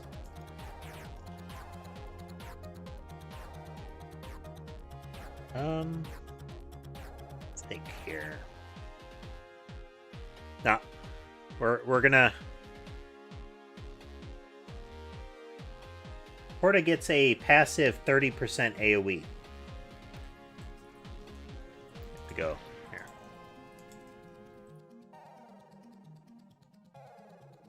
And at the beginning, like at the very beginning for a short period, she has a 95% cooldown reduction. So the lightning strikes like crazy. And this is important because you've got to get another item really fast.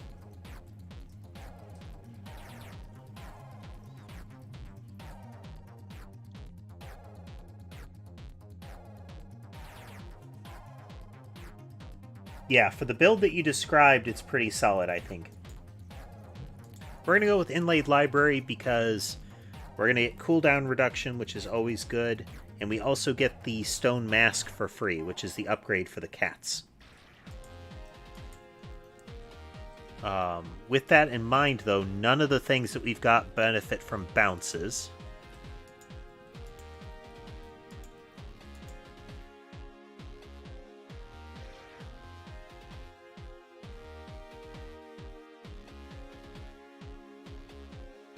You know what?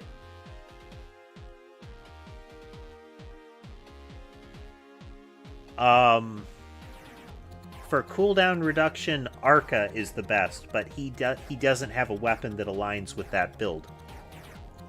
For the giggles, we're going to go with Boogaloo of Illusions, so that we have a average of a 25% greater AoE, and sometimes 50% greater AoE. Sometimes smaller, but we're going to be able to negate that. Because we will be able to take one more of these as well.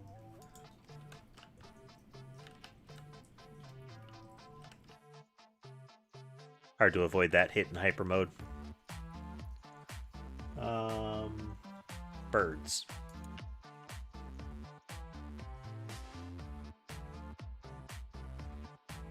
Coral.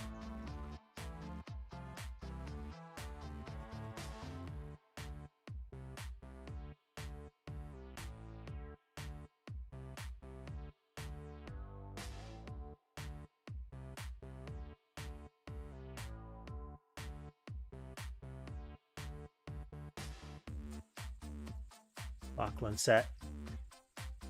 And okay, I couldn't remember, but no, the cat does not appear here. Too bad.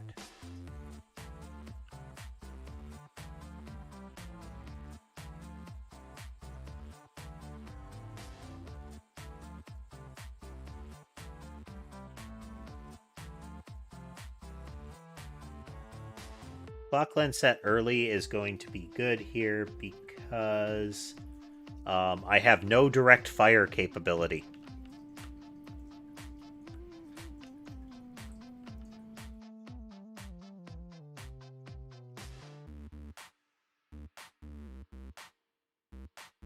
So we need to get cat or holy water soon.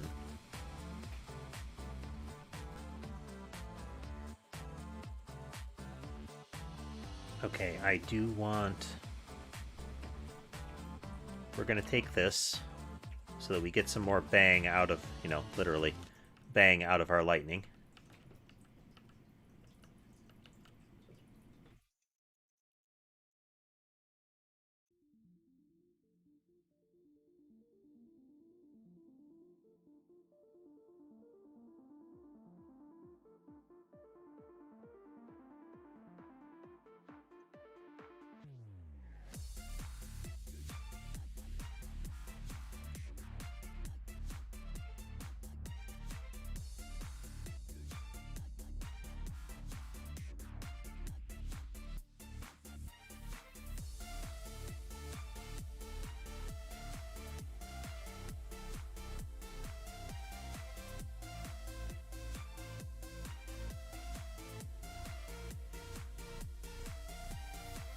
I do need to get the ebony wings before I grab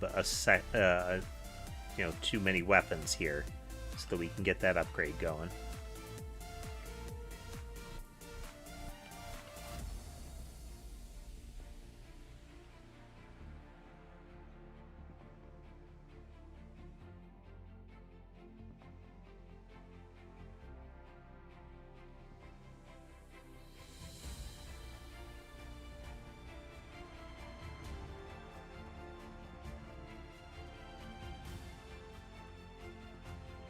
The candelabrador is one. We have a lot of freebie space. So duplicator, well, we're already getting the duplicator for the lightning. Sand water. Okay, we have to get ebony wings next.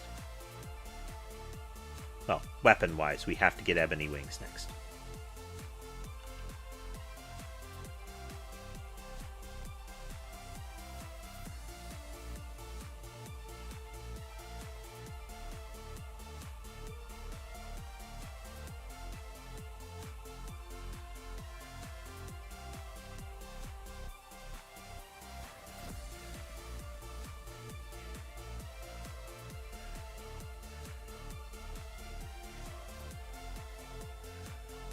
This is going to be...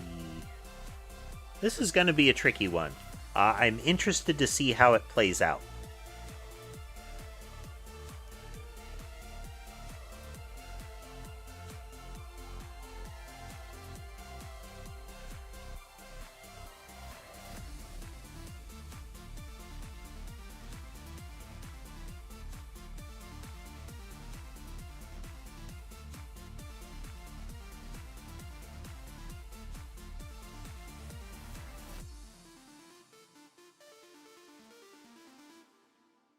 Oh, this is convenient. Give. There's our duplicator. That's a big win.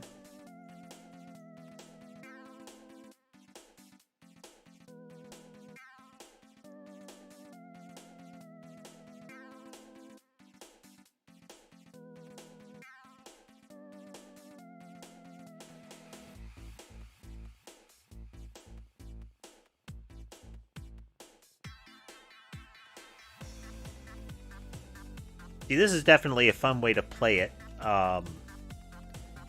because there are pretty much very reliable builds you can do, but they remove some of this challenge factor as far as, like, you gotta outplay it during these kind of builds.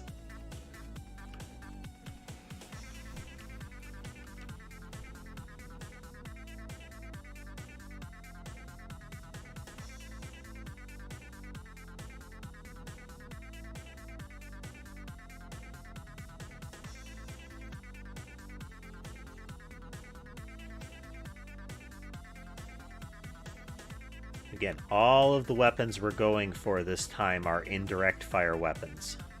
So I don't have anything that even is like a random straight shot. Like, the fire wand is a very guided weapon for this build. We gotta reroll. Take Pichon.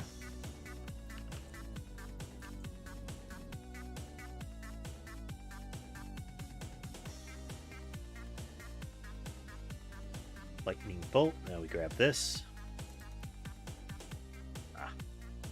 Must be determined when it's generated.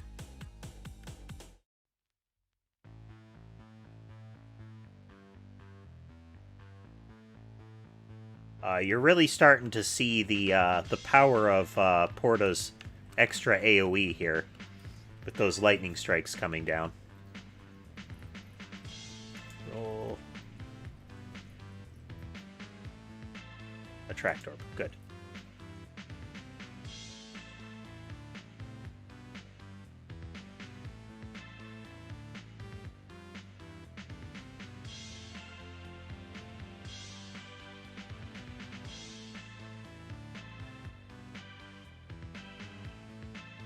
Door.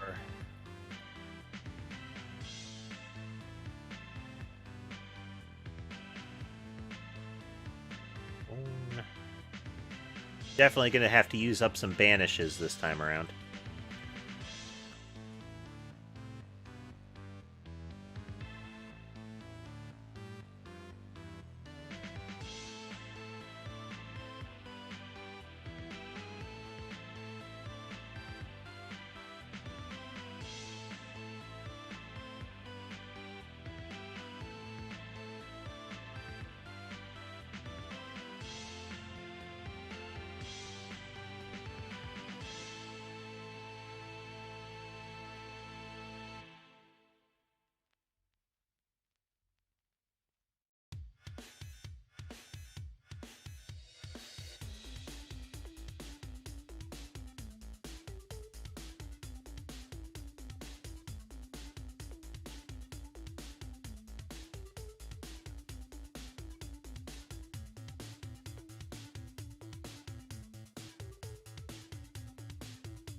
Okay.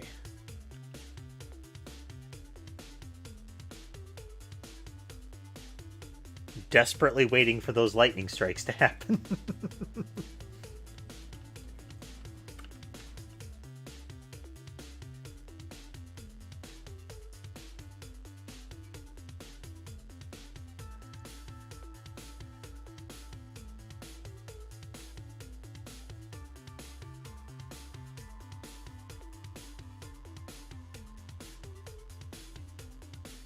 Okay, yeah. Keep forgetting which upgrade I took.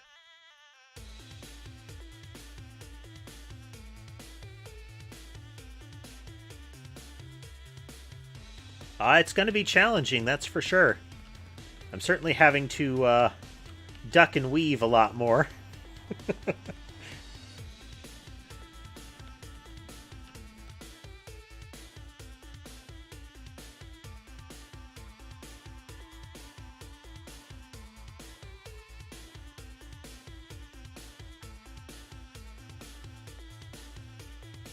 Nice.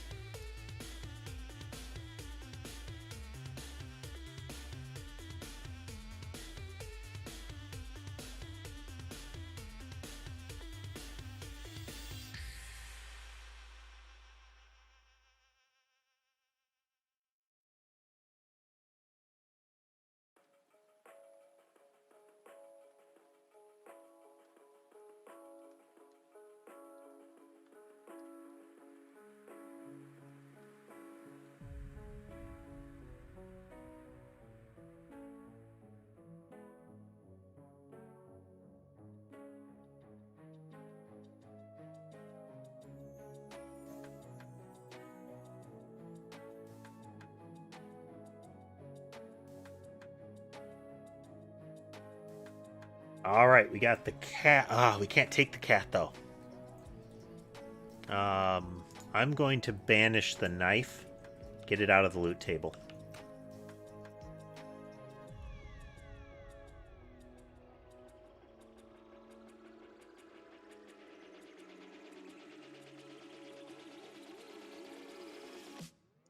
More laurel is fine.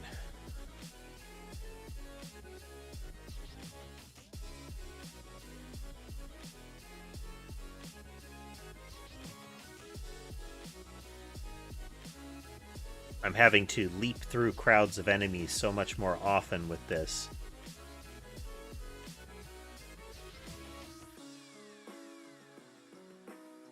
It is.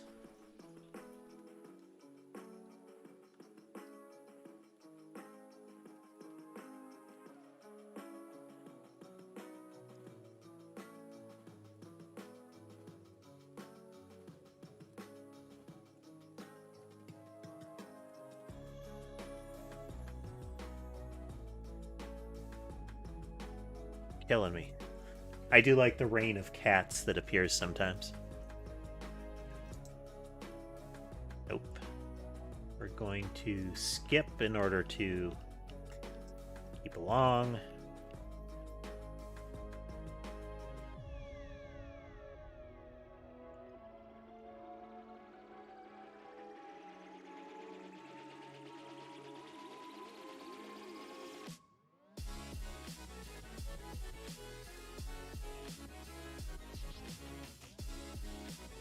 That upgraded lightning. Okay, this is a big win for us.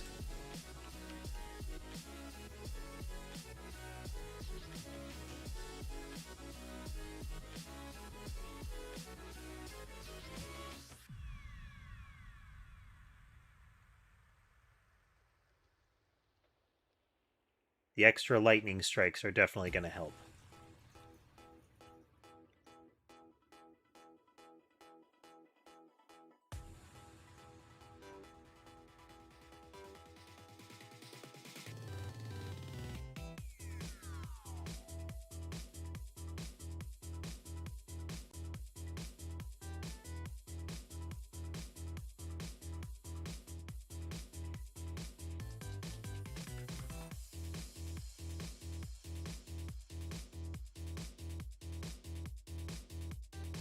Right?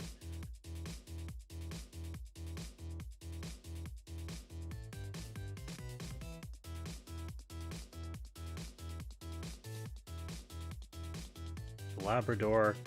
I mean, more AoE.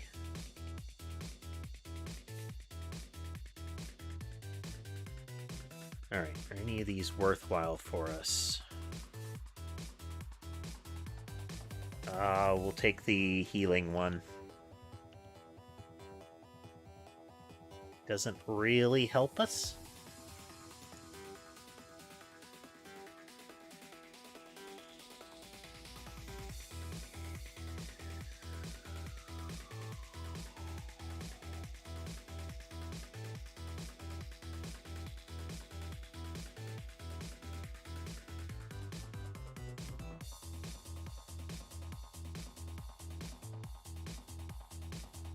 But, let's see.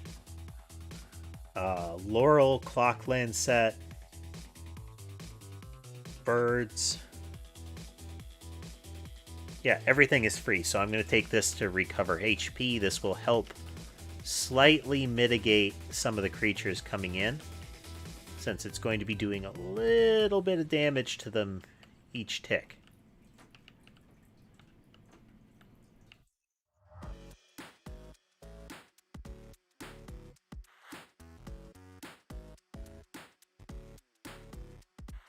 You just faintly see the shockwave aura going on there.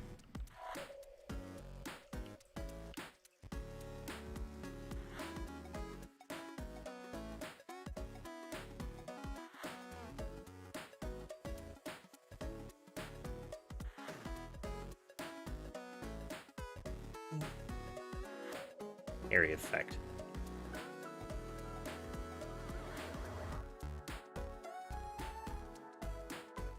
The more we manage to offset the negative of the boogaloo, the more potent our lightning strikes and similar get.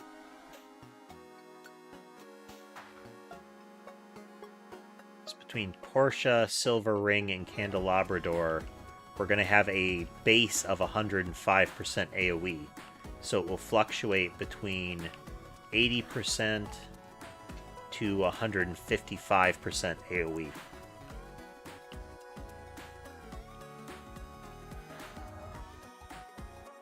And I don't have the numbers on that, but I believe that's a good thing.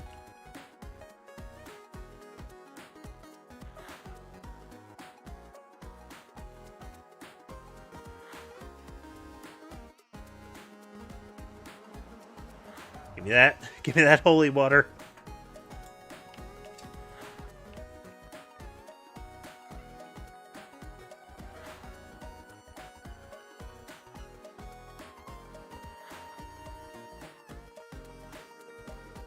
Look at those holy water circles.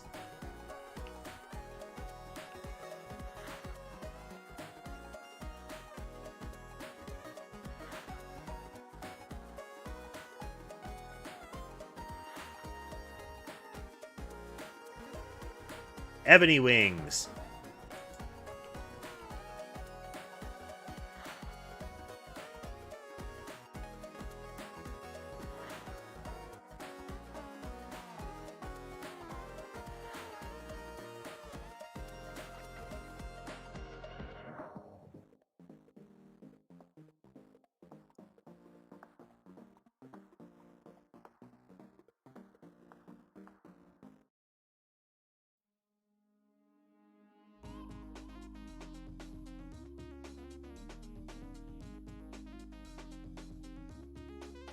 Banish the Skullomaniac. Get that out of the table.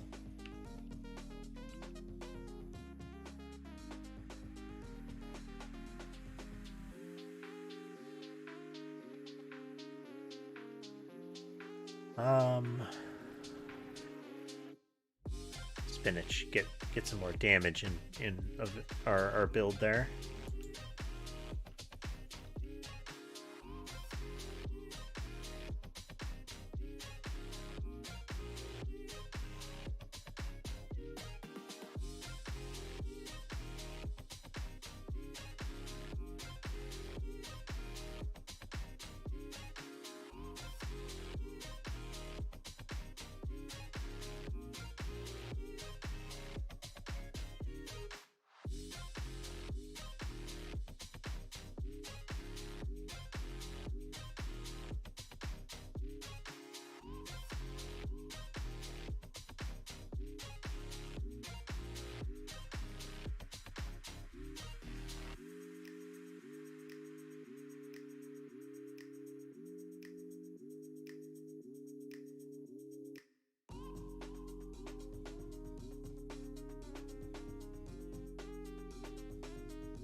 Uh-oh.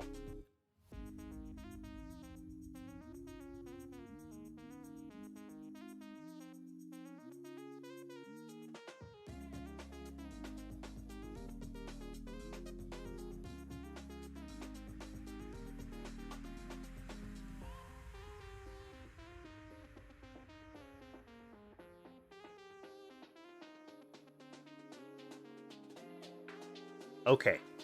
For my last bonus upgrade, I'm going to take the Spellbinder.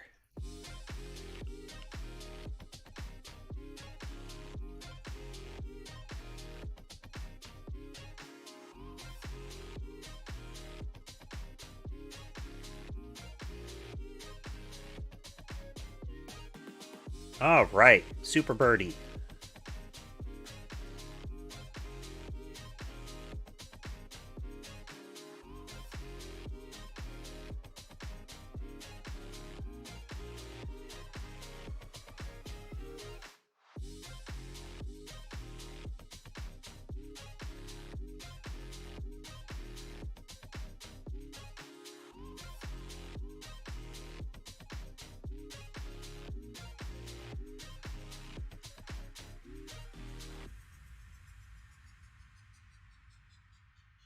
Now we need the cat.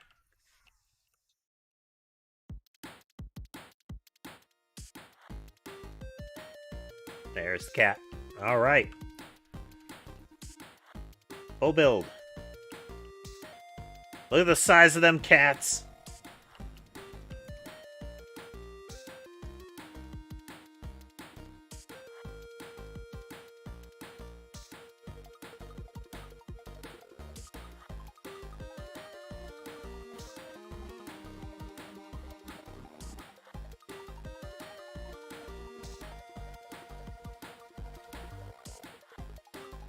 The biggest gatos.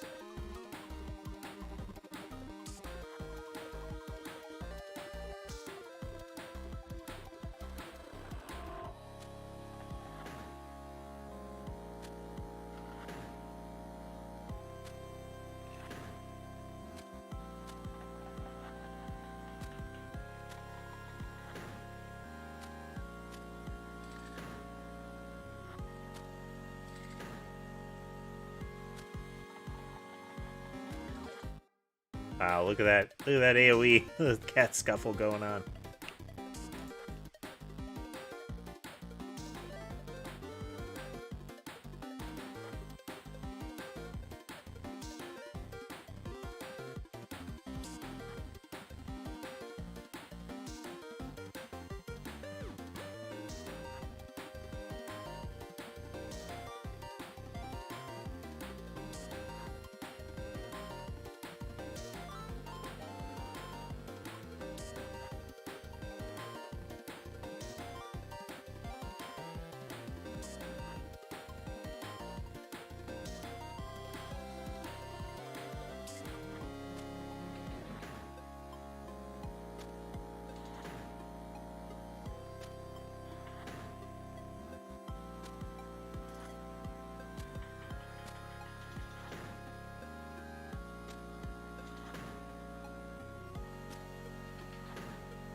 Oh, nice. Loot attraction range upgrade.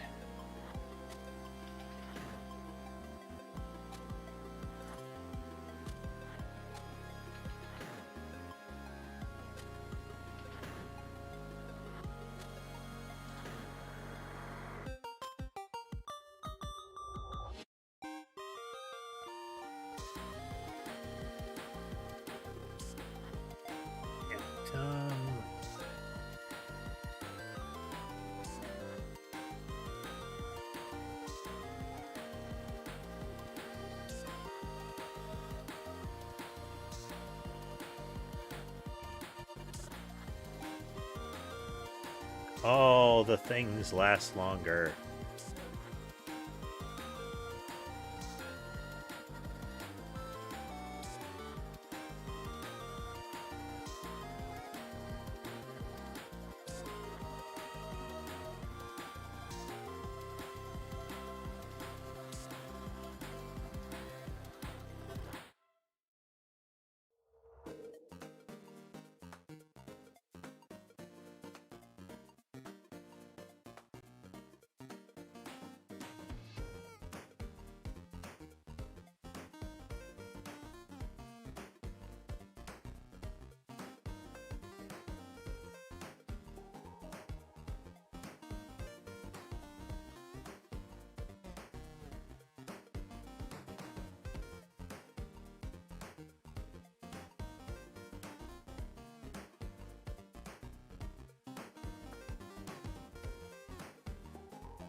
The variable-sized cats.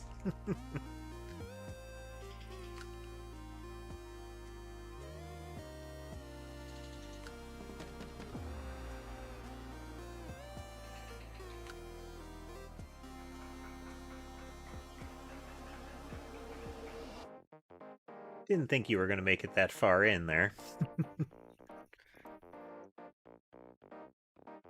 Silver ring. Bigger AoEs.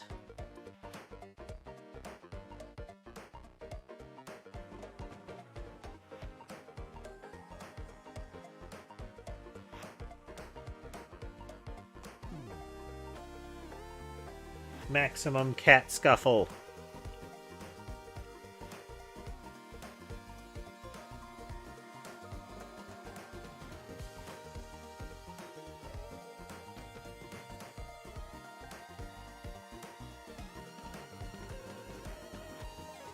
Wow, that arc of skulls appeared and instantly died in the holy water.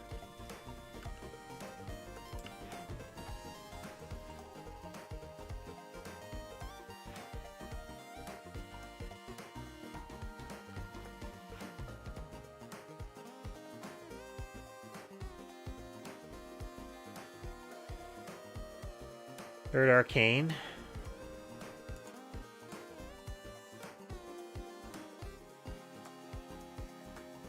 We'll take this one just because it's not really an alternative.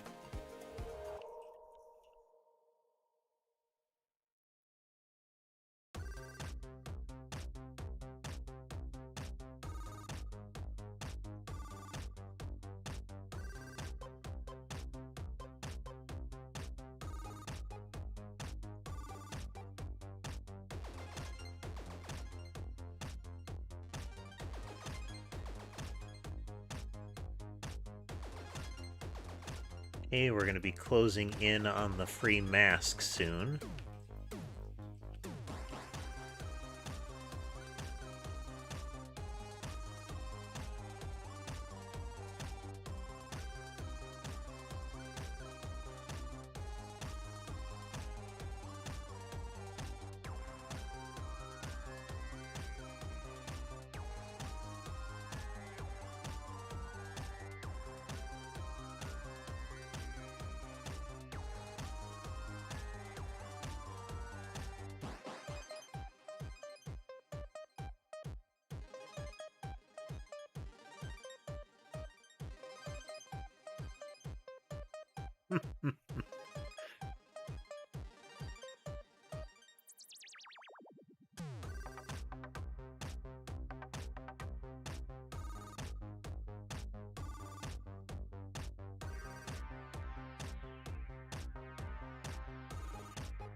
Build is still pretty memey as far as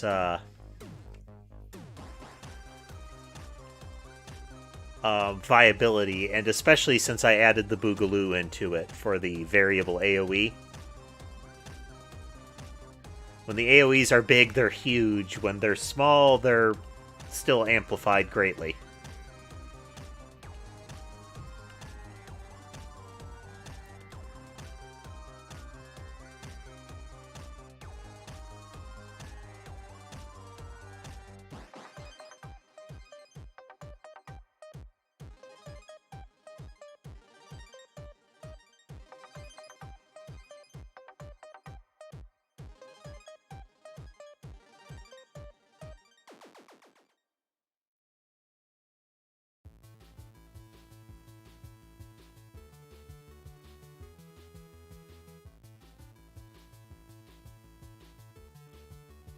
Oh, the spicy cheese is, we're gonna say cheese, despite the fact that it sounds like it's supposed to be something else.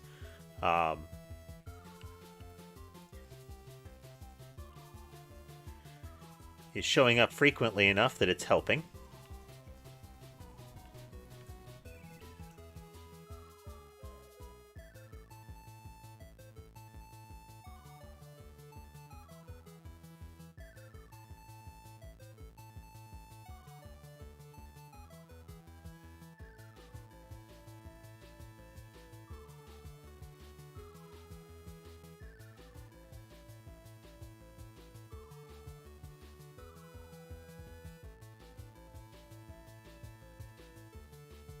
overshot the mask.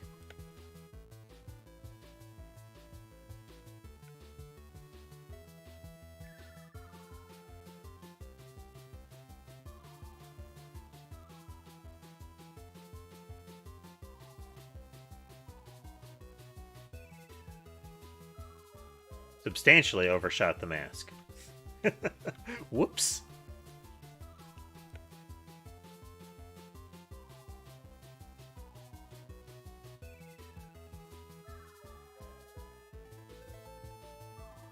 Double regen items with double healing is helping me account for the mistakes and for having the cats.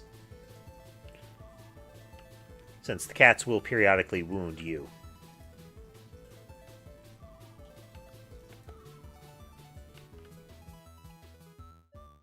Leave that there a moment.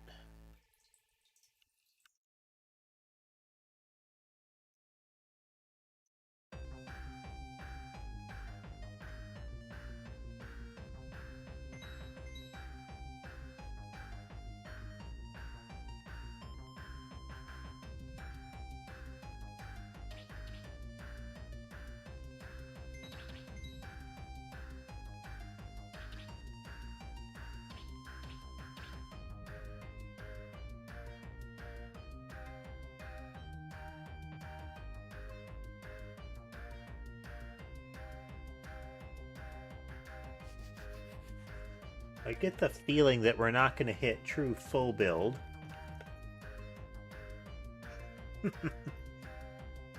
But, we're getting there.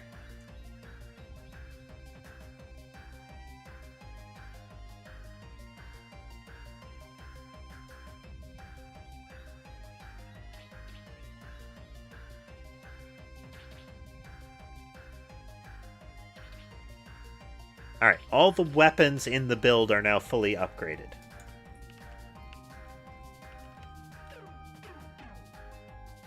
Well, I'm sorry.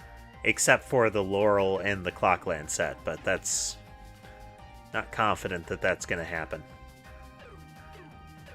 Go, giant horrifying cat eyes!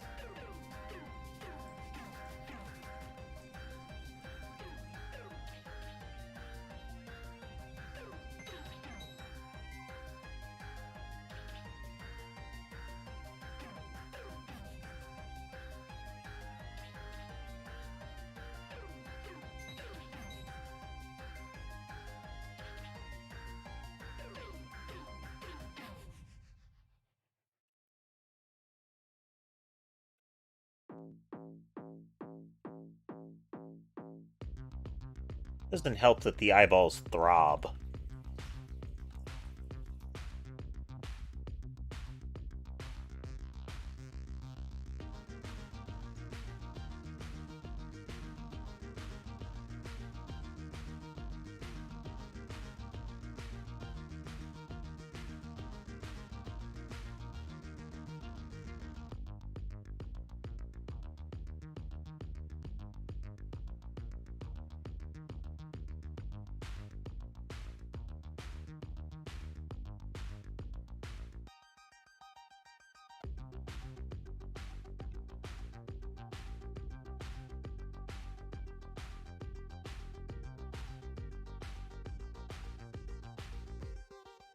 I mean, the massive holy water fields are very damaging.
Grab some Shroud.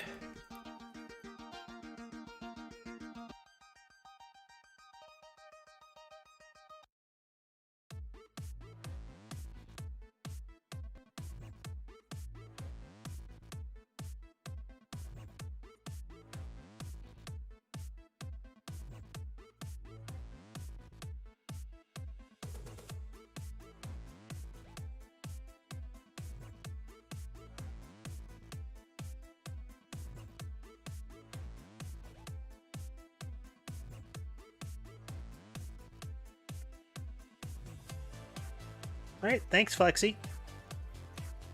Hope to see you again on the next stream.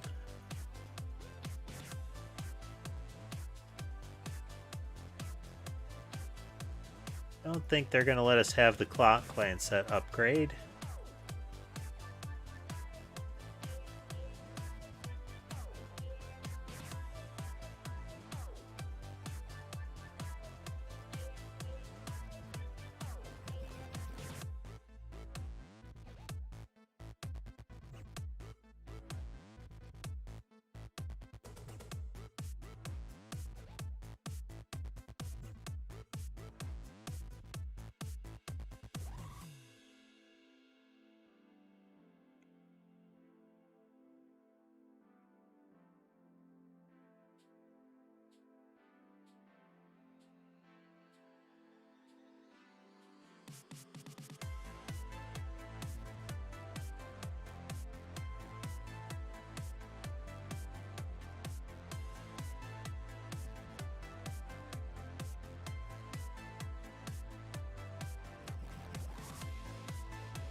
Okay, what we're going to do is we're going to buy a little bit of time.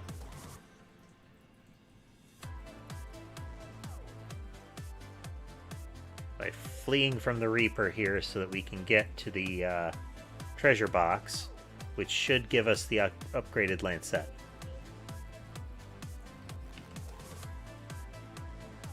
Running, running, running.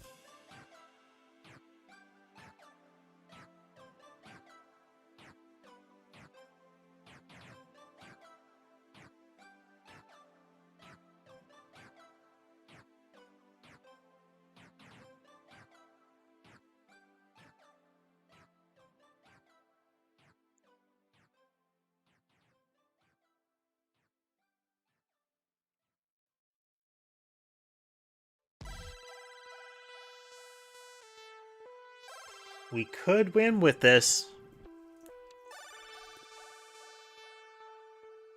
I feel like this is going to be another one of those cases we could win despite this. But we're doing some work.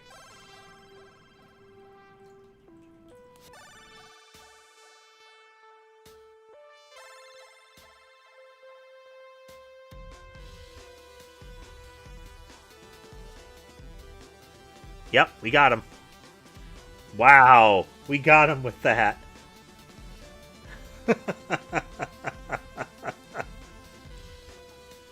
Ridiculous. Totally ridiculous.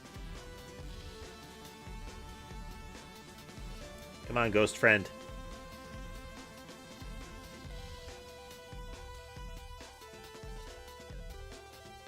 Where are you running?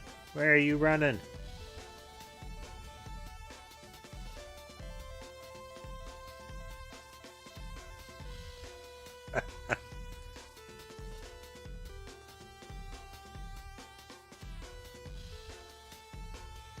Yep, it's worth 5 golden eggs to get Reaper down.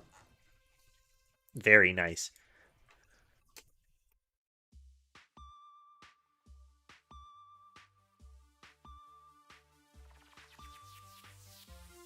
Yep. If Lexi is still present and has an idea, then by all means, pop it in the channel. If Lexi doesn't answer in a few minutes, it would be Fook's turn next. And if Fook doesn't answer a few minutes after that, it's back around to Lunar. I'm going to take a short break and be right back.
All right, I have returned.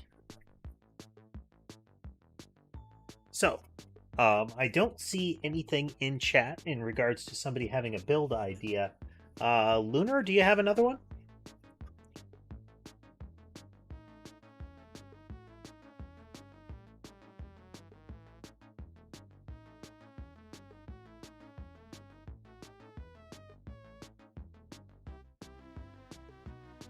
Ooh.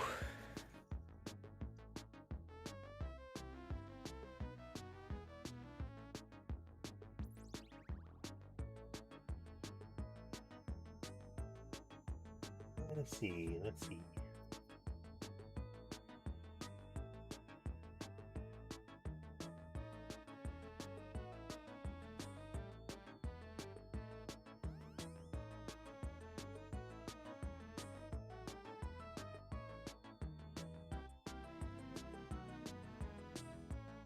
What would that be, Lunar?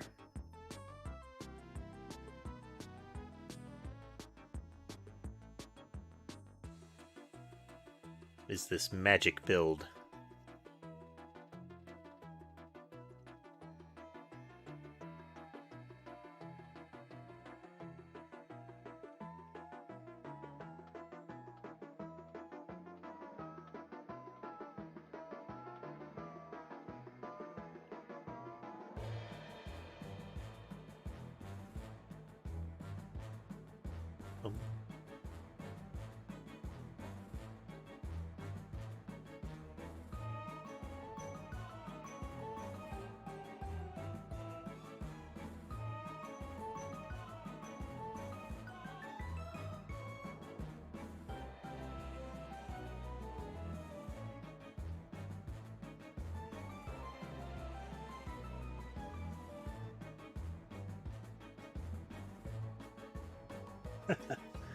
Even without a build, is there a character weapon combo you'd like to see? Because I got lots of them. I think the only one I don't have is the red ghost.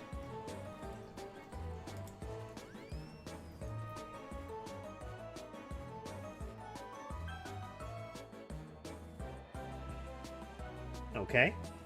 So lightning, magic wand, fire wand. Let's see. Gallo levels fast.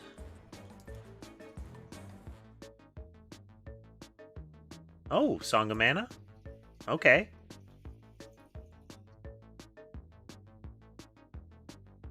Well. Character gets less money, they have faster cooldowns, they hit harder. They're slower. Haven't played this one before. That is Leda. This is one of the secret characters. If you go all the way, like as far down as you can in the Gallo Tower, eventually the area will darken, and if you go far enough, then the music stops, and you fight Leda there. Leda is one of the ones that's special trait is that they start with a tier 2 weapon, but their stats are also good. Like Red Death is really fast, has good like general stats. You know, high luck, growth, curse, or I'm sorry, greed, magnet. Leda gets less gold, but is even stronger still. And I haven't played Leda before, so okay. Well, we keep doing Inlaid Library, but I figure it's a safe bet. And if we're going a magic build, then Waltz of Pearls is where we're starting.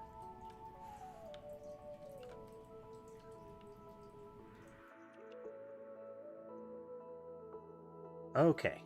You think... Let's see here. So Lightning, Fire, and Magic Wand for sure. What else? Well, I think a magic book would be very magic.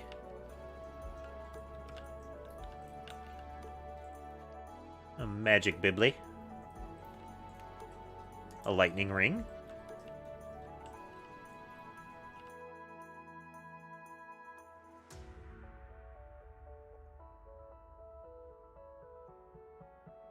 A fire wand.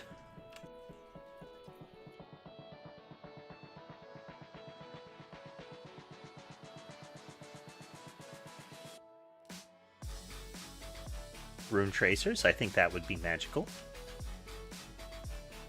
Then you know what? If Pentagram shows up soon, we're taking Pentagram too.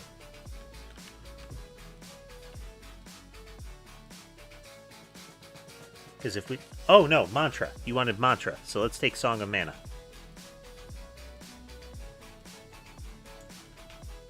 Or let's go for Song of Mana.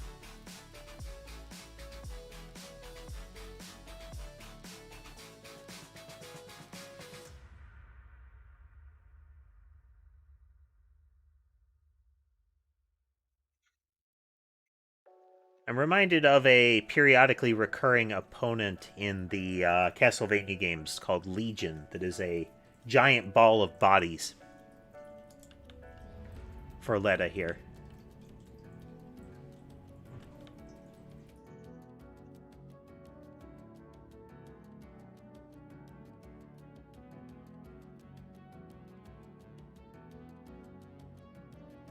Well, we're going to need the Skullomaniac.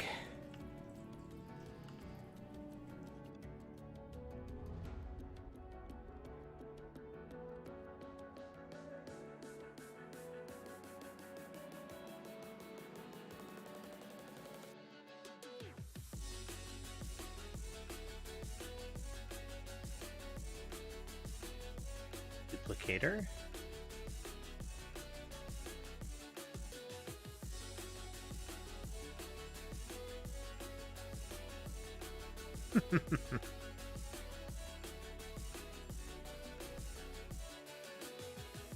Pretty much. There are two characters you unlock for getting the upgraded Laurel and Clock Landsat that both start with the corresponding ones and have one's accelerated growth and accelerated armor, but the guy with the Clock Landsat is one of the kind of mid-bosses in Gallow Tower. Alright, we're going to get one freebie from the books. I'm sorry, from the hollow tomes. So I'm thinking Bracer to make everything go a little faster.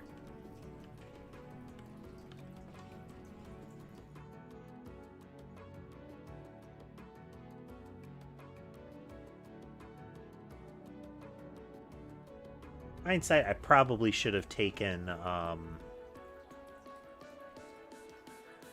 what's it? A tractor, but we can do without it. We can do without it.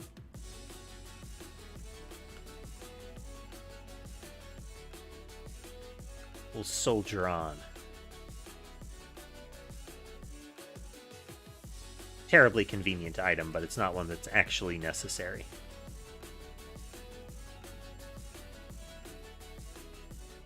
Spinach, armor. Spinach, armor.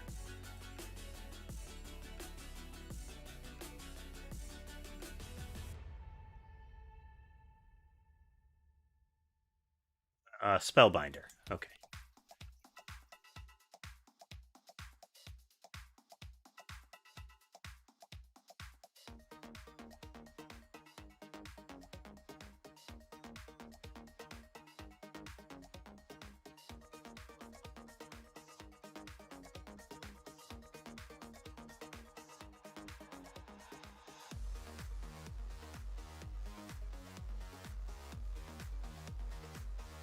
Starting with the magic wand fully upgraded is a big boost.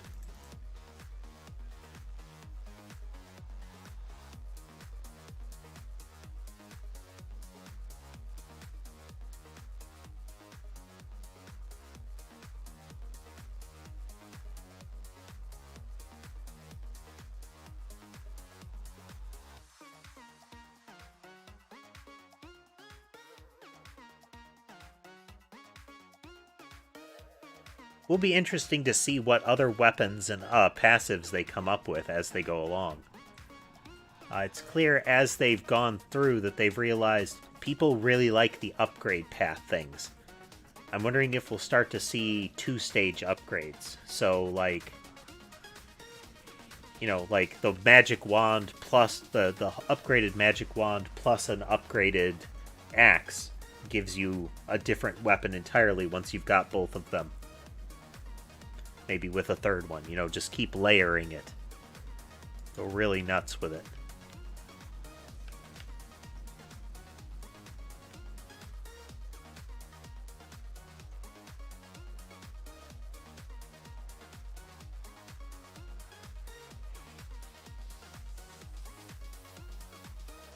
Roll.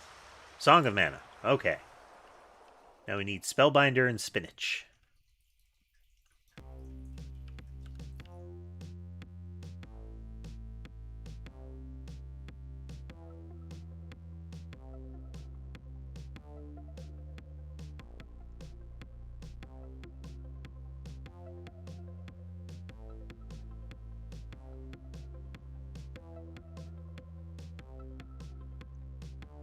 Given our loadout, ideal next upgrades are the Fireball one, are the Explosive Fire one, and the Magic Ice one.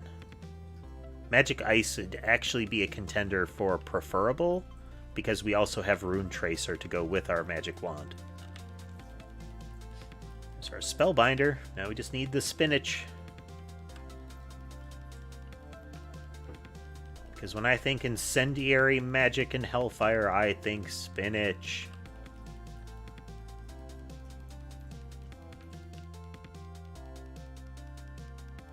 The flesh blob demands leafy greens.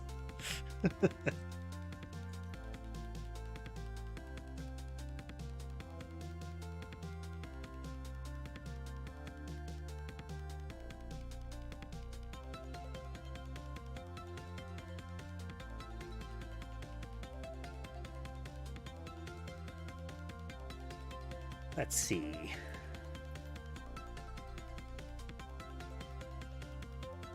Bible's closest to maxing.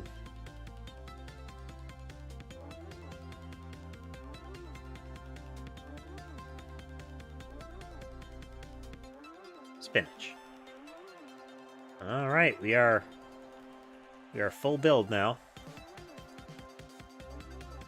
Now we just need to reach for build complete, you know?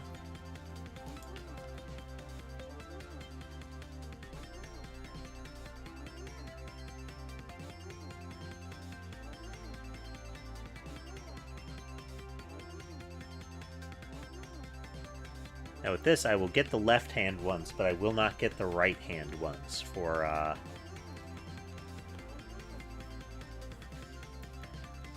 the extras. Because the right-hand ones will just make more opponents come after me. I may end up getting them anyway. Wow, he just butchered them. That plus 125% might is telling.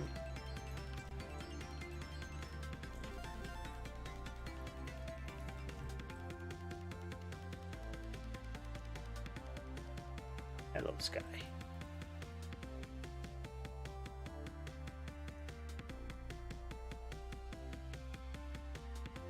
Late brutality there.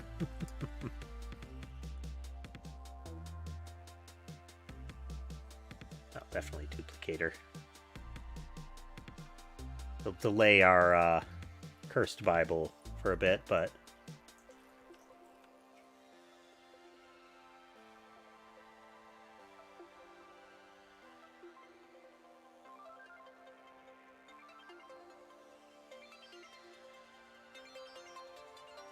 just destroying those egg guardians.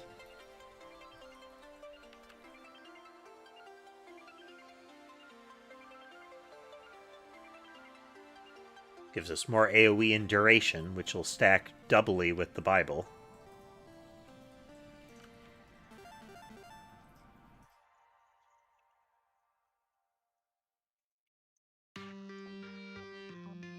Really should take those Bible upgrades. What am I doing? It's pre 10 minutes, so I don't have to worry about it too much.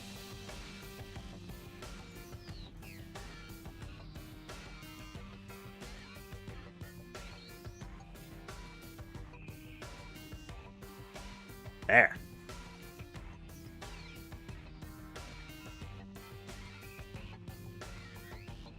Ring.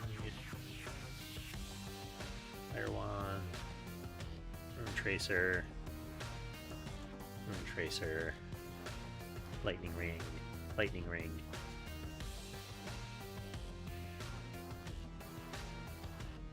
There. Very nice. Chunk of helpful levels there.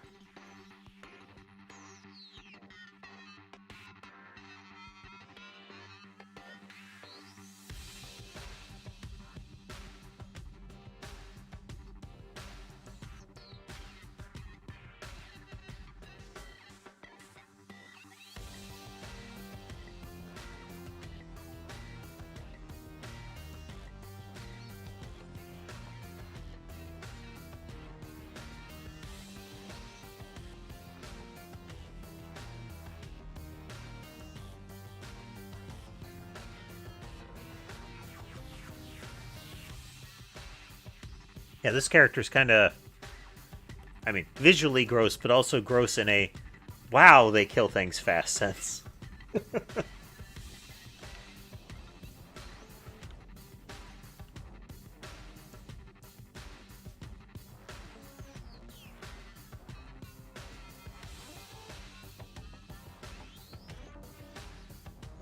Fire wand. Fire wand.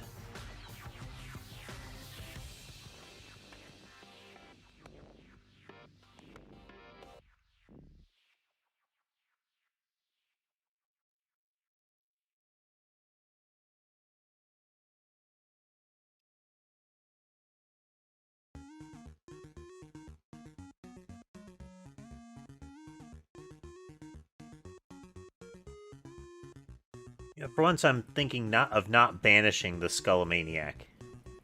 Once I've got one of it for the Song of Mana. Let's see what happens when we essentially triple up on Curse Effect.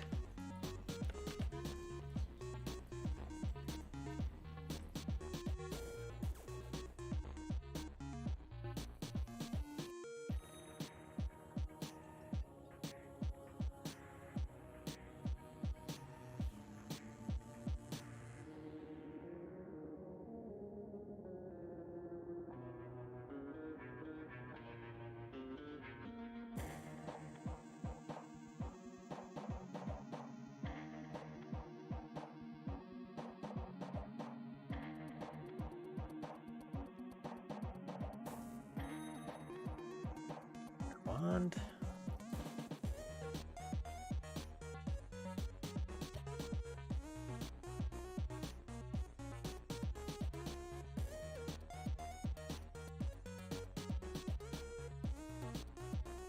Tracer. Room Tracer. Let's get some Spellbinder in there. Spinach.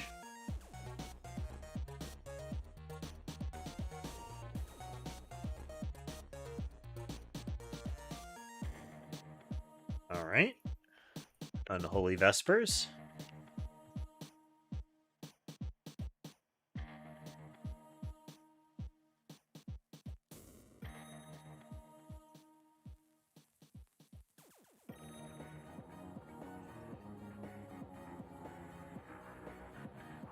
Do not stand a chance.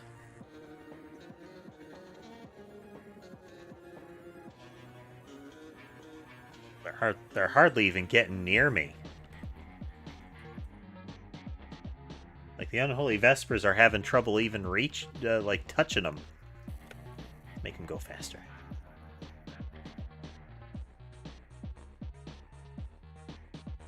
Last longer.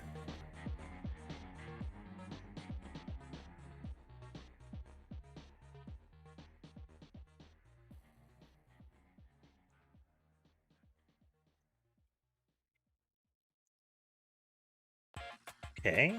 Hellfire.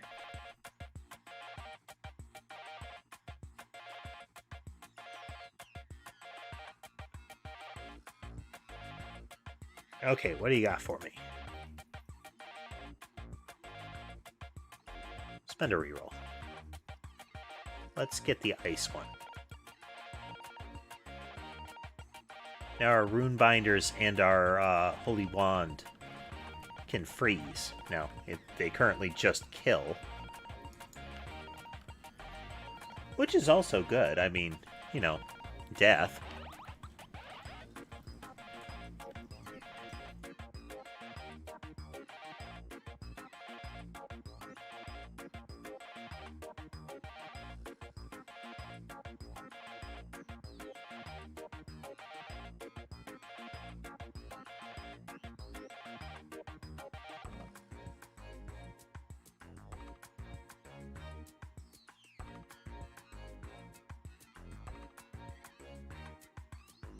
Yay.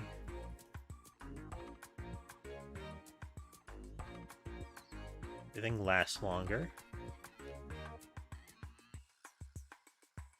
Needs more rune tracers on screen. That's what we need. Lightning ring. Oh, the thunder loop.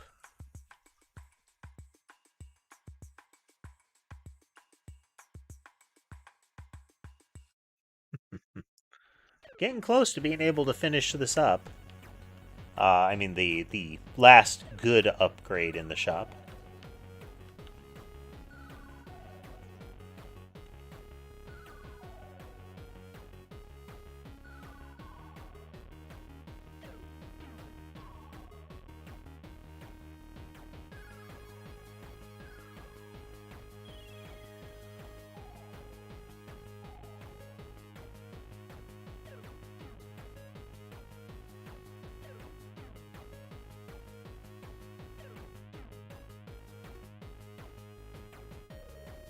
XP is slowing down just because they're not dying in big enough bunches.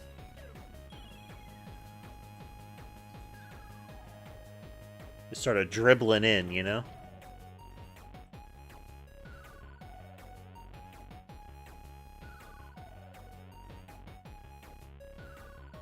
Now the no future, the explodey rune tracers.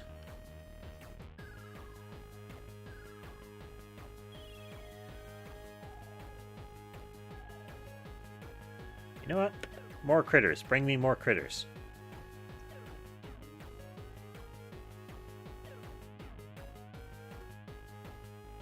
Needs more killing.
Song of Mana twice there. But I did not, but it's fine.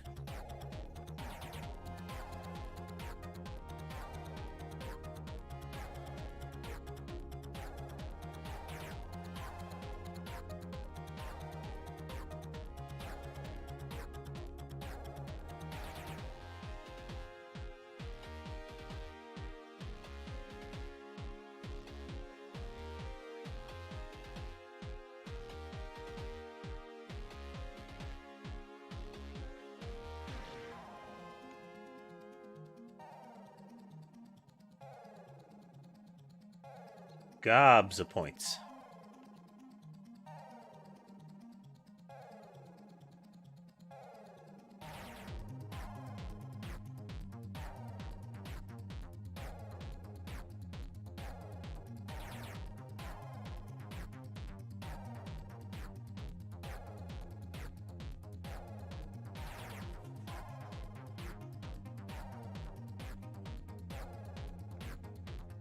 Yeah, that should offset the latest natural gold debuff there. This will give us the Song of Mana now. The Manaja there. Which now gives us a snaring shockwave.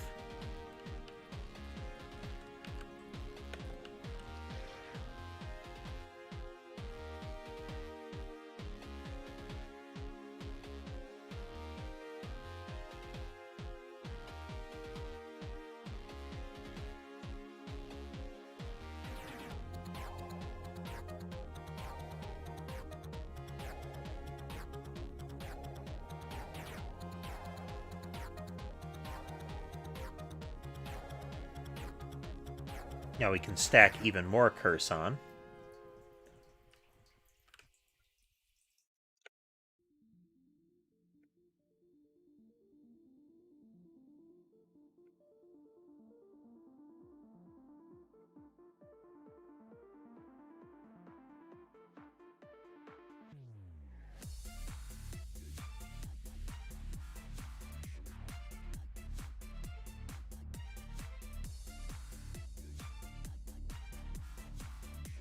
Sammy hovers around Tom. Really gives him the mama cat treatment.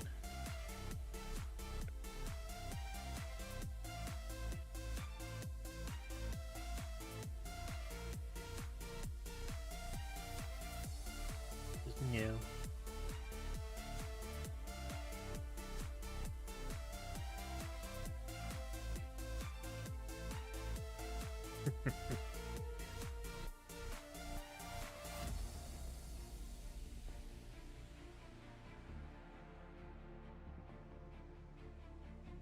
Just sawing through them. Sawing through them.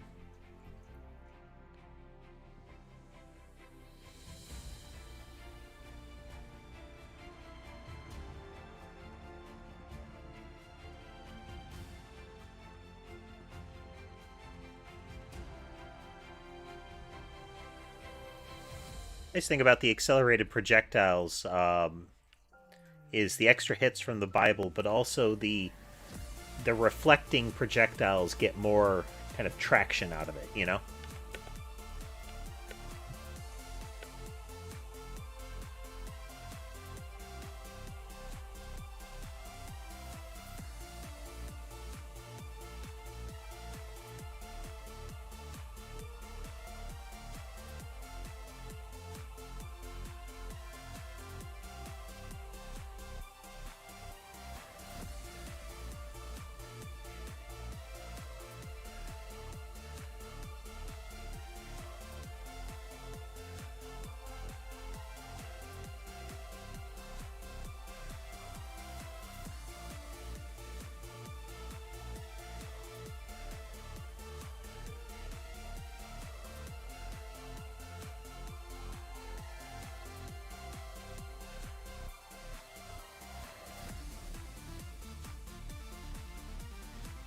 Okay, we're at maximum curse power now.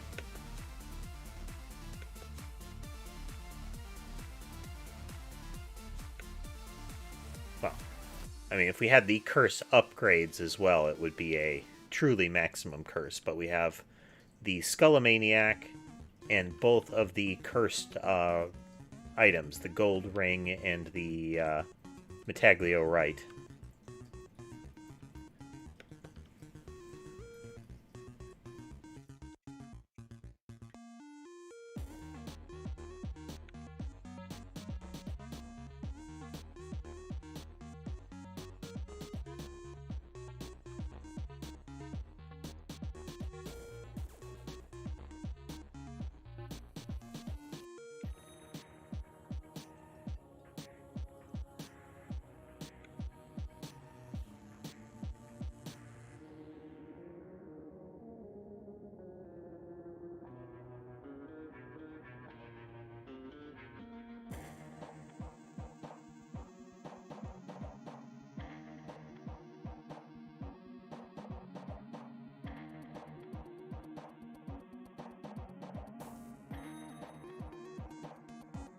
Might have to take that heal build again towards getting the Gallo Tower unlocked done.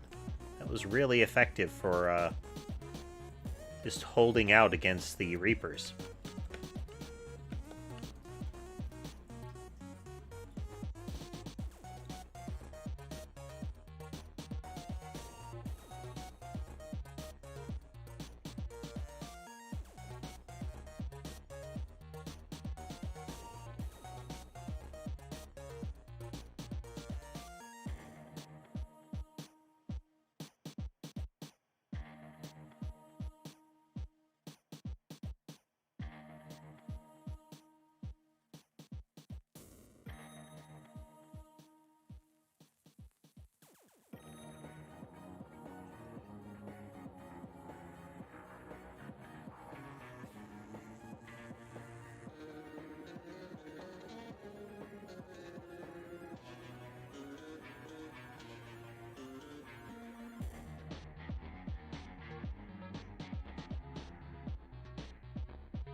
Maybe Concetta for that build.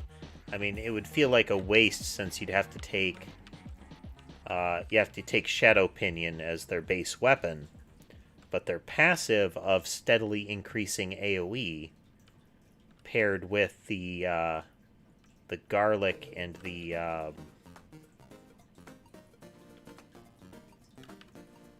like the garlic effect and the holy water would be good.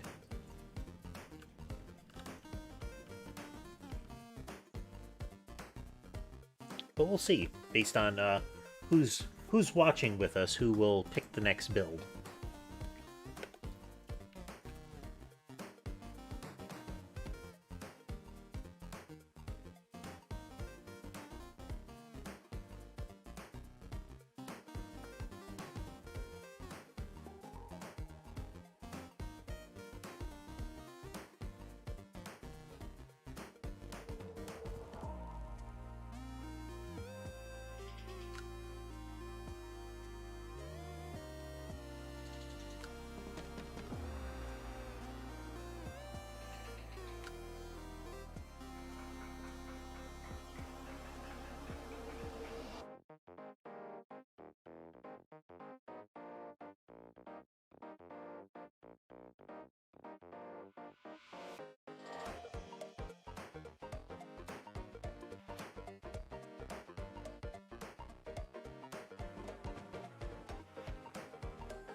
Alright, let's see how much can actually get to us here.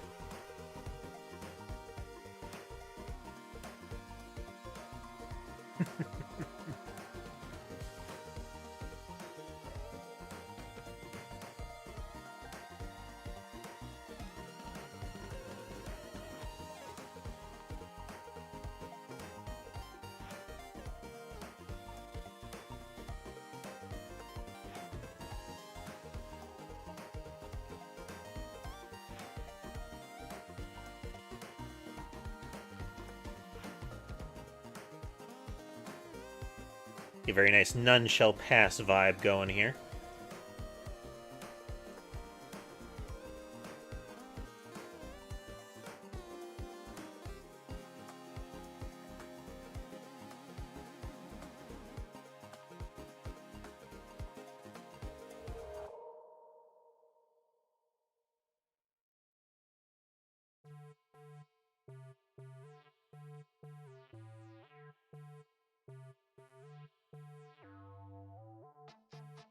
See, 60% area. Okay, he has a base 15% AoE.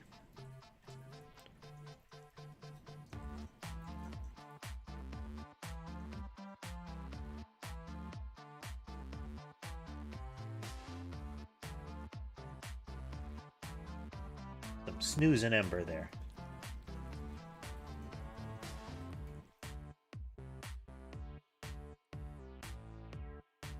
Yeah, they're not making it to the Dark Vespers. They're not making it to the mantra, the lightning, the rune tracers, the magic wand. All those are killing them well before.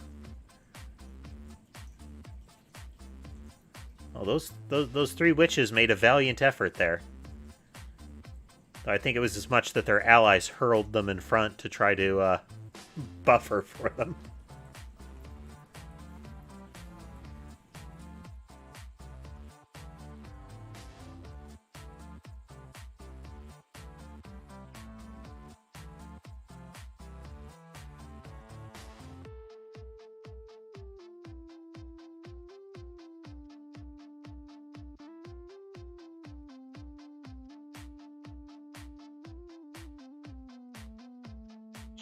Cards.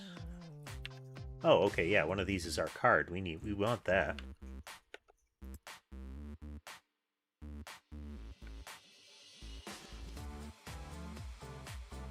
Alright, what do you got for me? Projectile speed. I don't really want to mess with that. You know what? We'll do the extra revives then.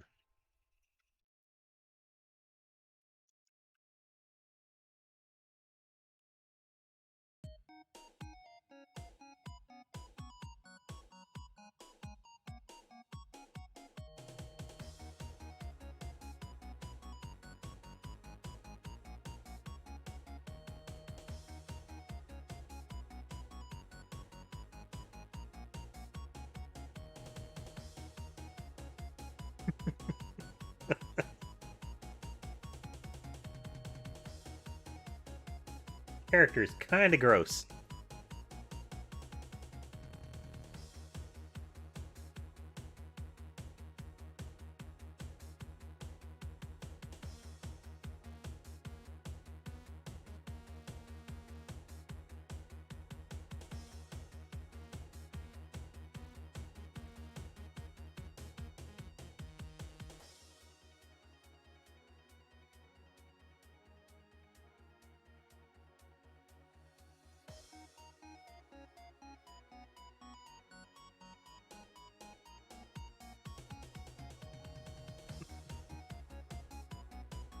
But you can see the efficacy of the Rune Tracer freeze and the Magic Wand freeze going on there. Well, that mini-boss made it all the way through the ring there. Good on him. Showing some hustle. That corpse right there at my feet, Employee of the Month. Good job. We'll put your employee photo right up where everybody can see it on your tombstone.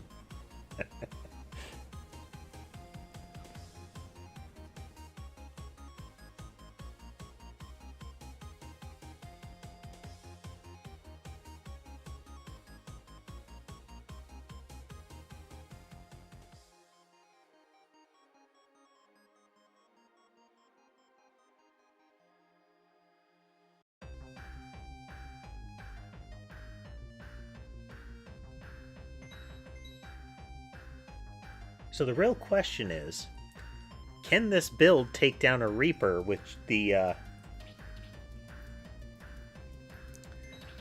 just the freeze capability that we've got and no armor? I'm sorry, no super armor from the Laurel.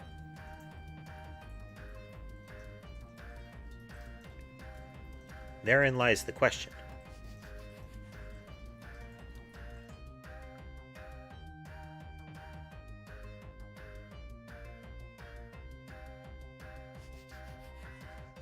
We're going to find out in about 3 minutes. Plus a bit.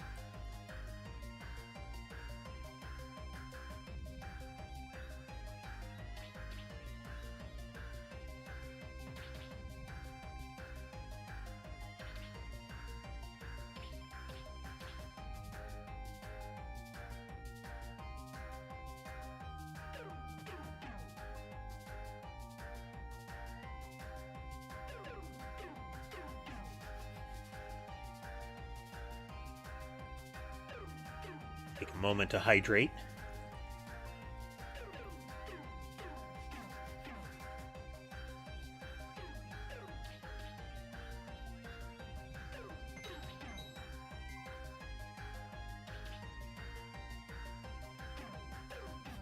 Well, these Gorgons are getting a lot closer.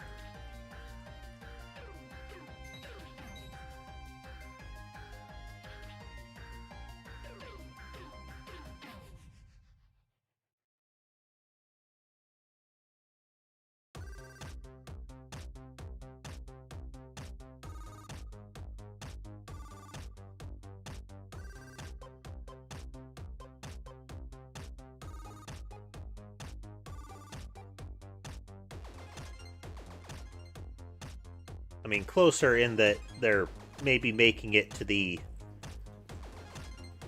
you know, the 1/5 line a little more often.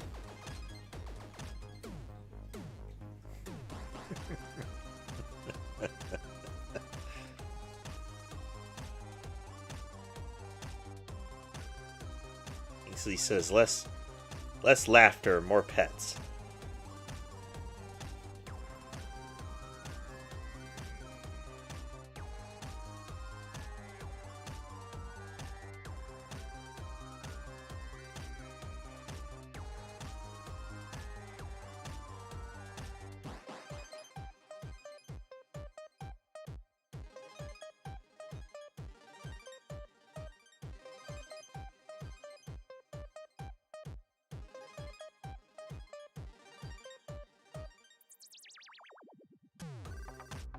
Alright, they're starting to wiggle a lot closer, especially on the right side there. Oh, never mind. They just got vaporized.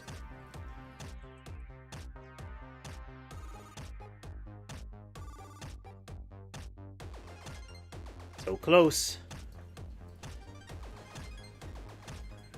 30 seconds.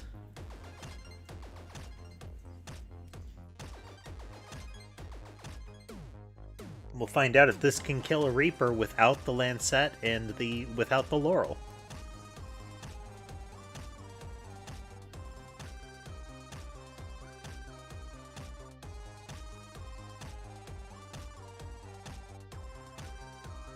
Five, 4, 3, 2, 1. Reaper time.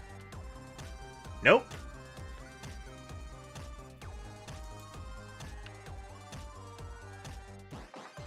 If I don't land a freeze on him, it can't work.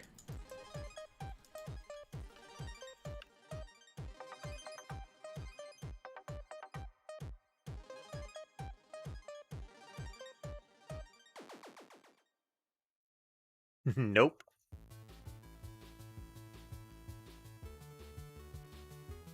Oh well.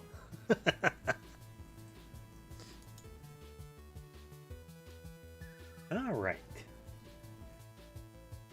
Well, it's not apparent that anybody... Is there anybody else in the channel right now that would like to suggest something as far as a build? Because otherwise, we're going to try to do the 31-minute Gallo Tower.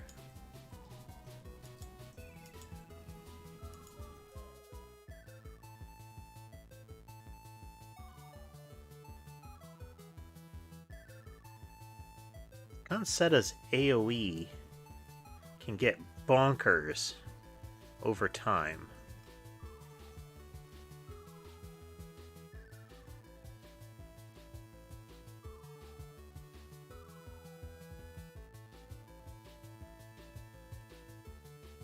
Well, no worries.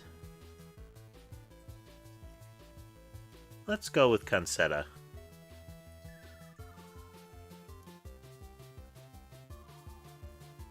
Yellow Tower. We're going to go for a heal-oriented build.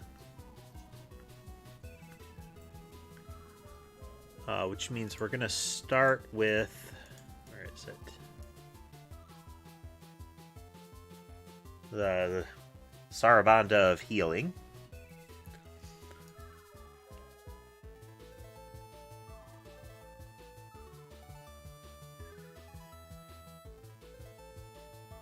Okay, we'll reroll. Take the whip.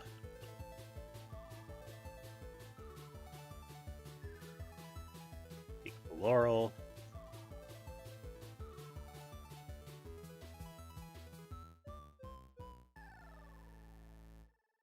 Laurel.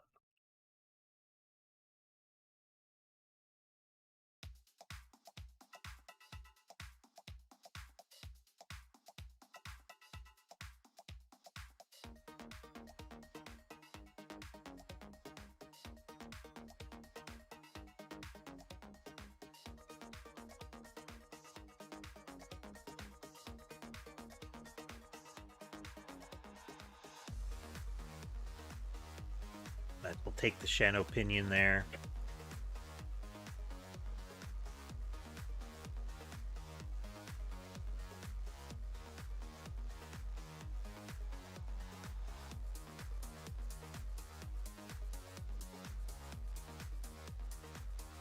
Hollow Heart.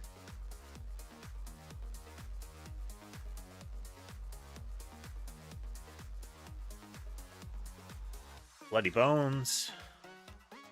A Castlevania staple monster of great irritation.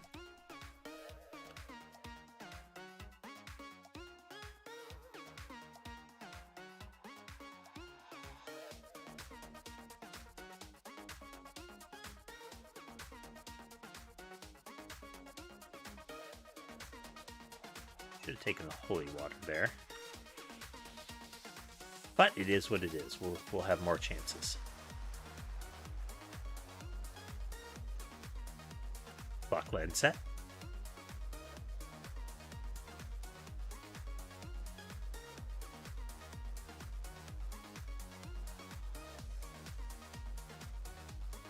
The one that really makes fighting the Reaper that much easier is the Crimson Shroud.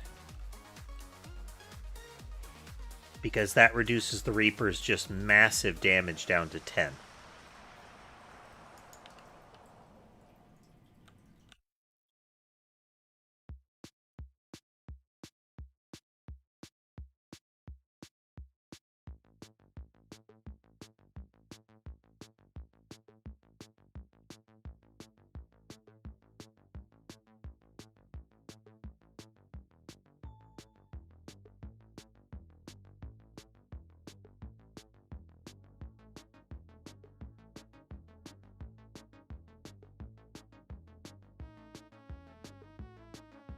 Oh man. Blap. Turkey bomb.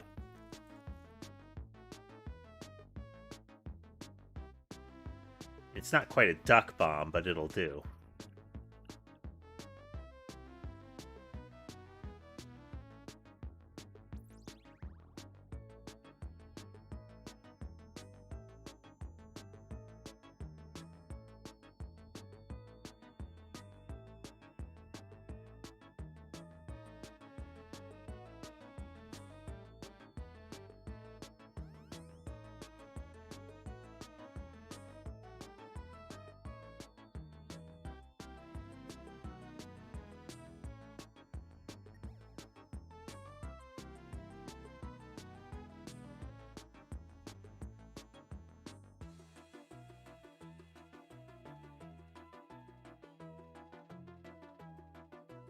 Okay, we'll take the whip, It'll give us some of the offense that we still need.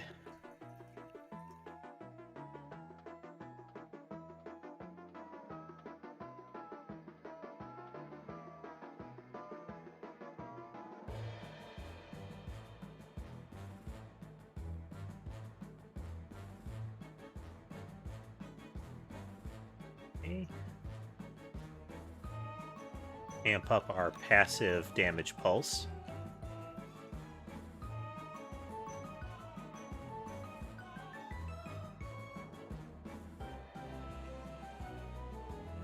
Then still need the garlic.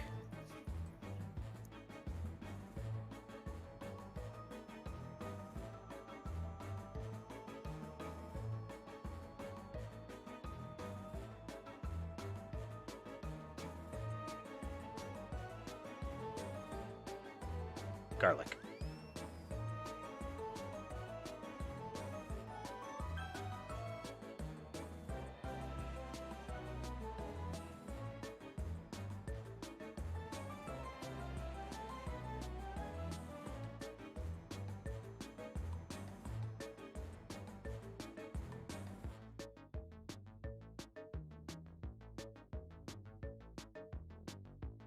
On some of these higher level zones, garlic has an extra advantage in that it negates projectiles.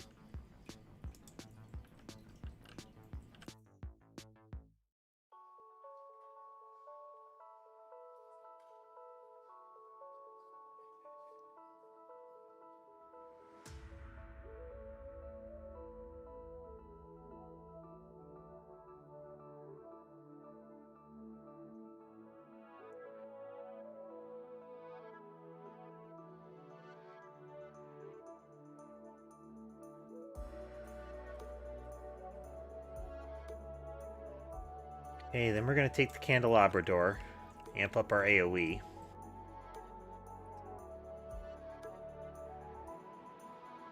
We still need the attract orb for the holy water.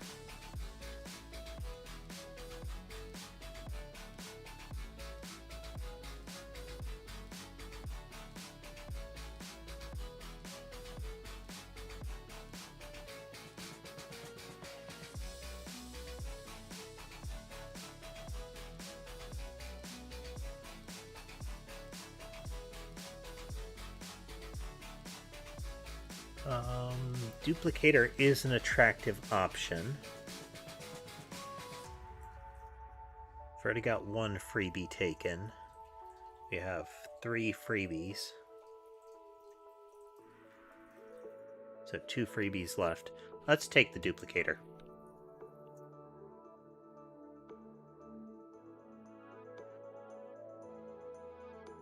That'll help the whip and the holy water. Then I think the last freebie we'll take this time is Spellbinder.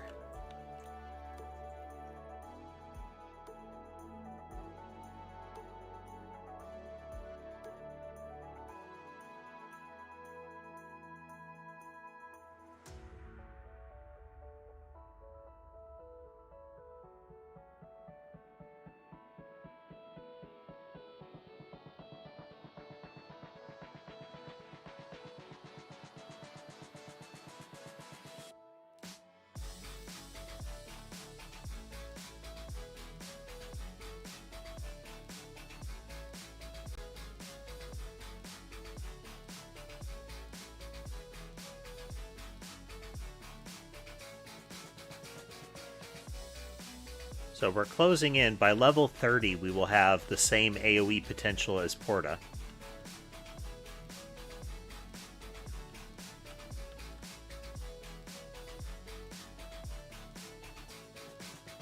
And then past that, it just gets more bonkers.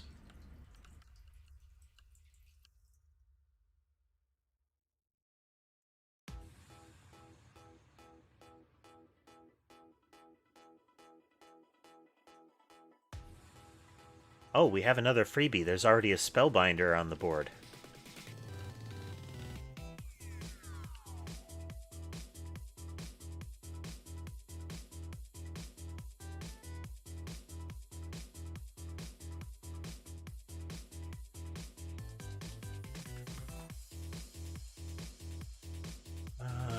garlic.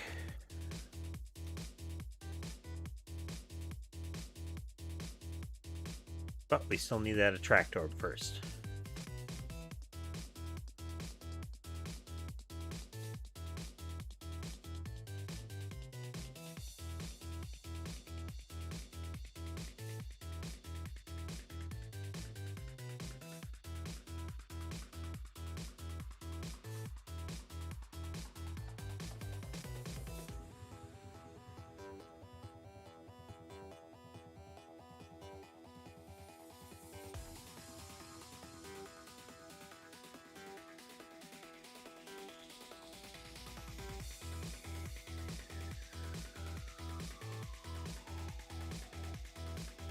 Lock Landsat.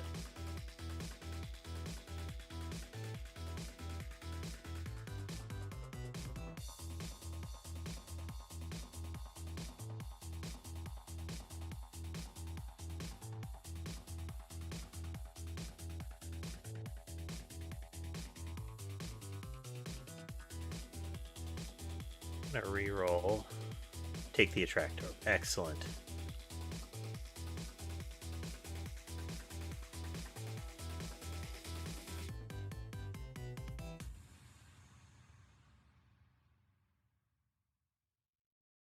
I wouldn't mind getting the hollow tome, or the empty tome.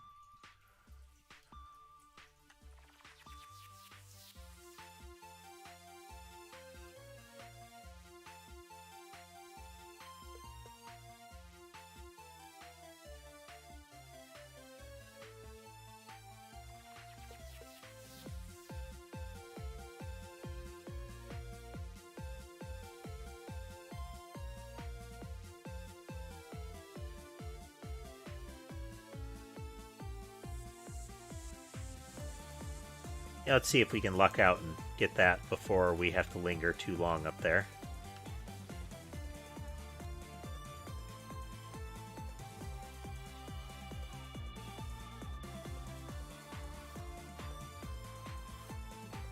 Bingo. Okay, we don't want to go in the portal. We don't need to go in the portal.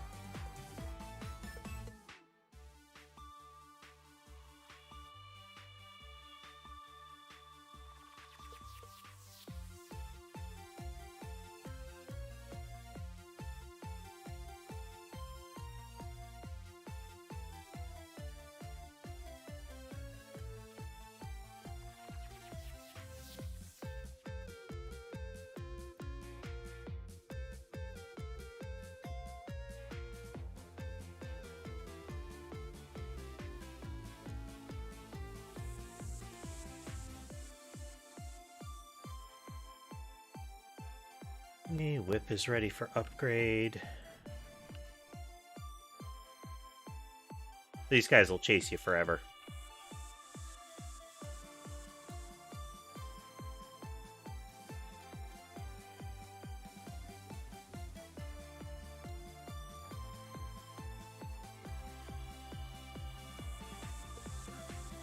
Garlic. Tract orb. Candelabrador.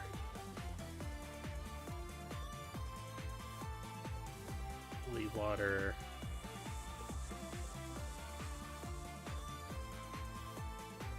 That gives us our whip. That's extra damage, and it also will give us more life leech, which gives us more passive damage, which you can see from the goblins being blown apart there. The imps, perhaps.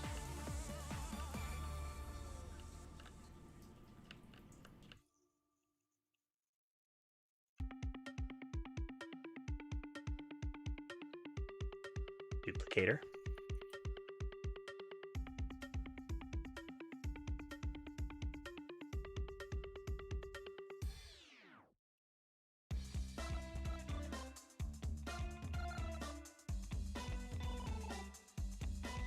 Dragon prawns.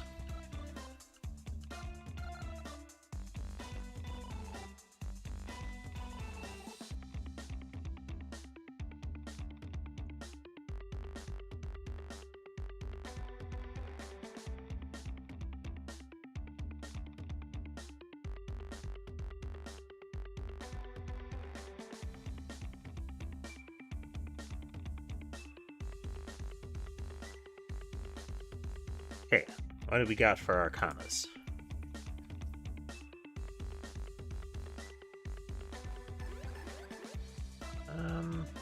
Money.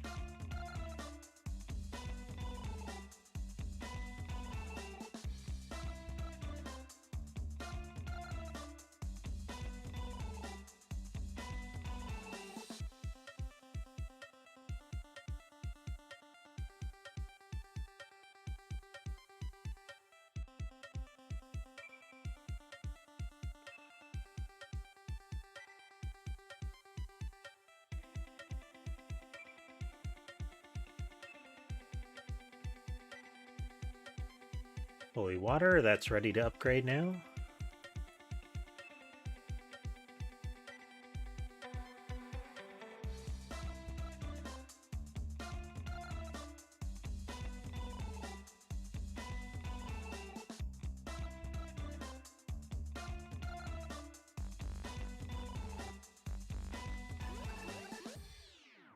Guys are taking a beating.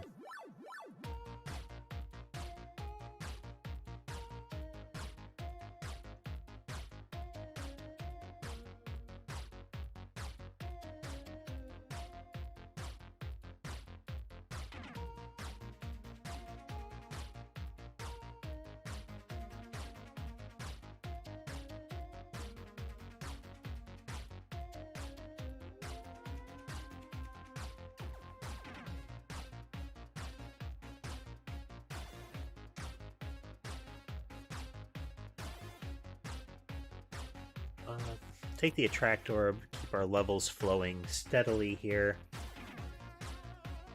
Okay, that's one of them down.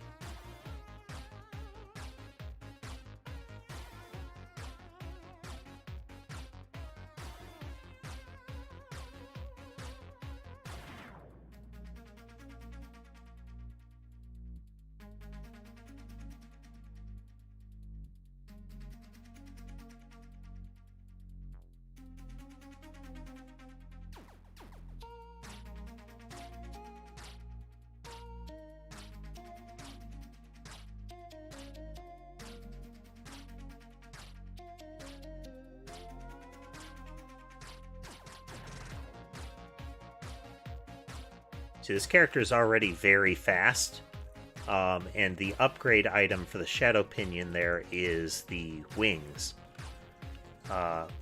which makes it so you move even faster.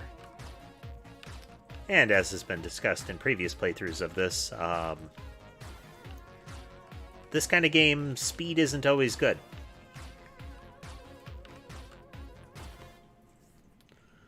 Garlic. Left some treasure behind.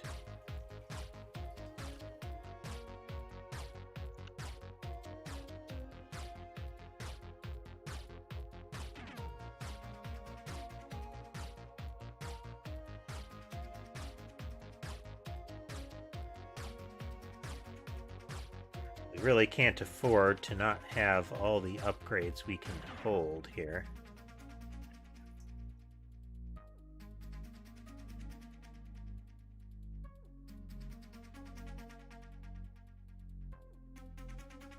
Yeah, it helps that we are incredibly fast.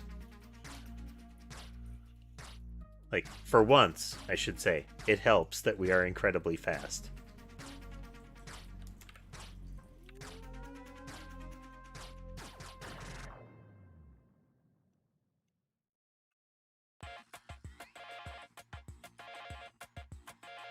There we go. Let's go.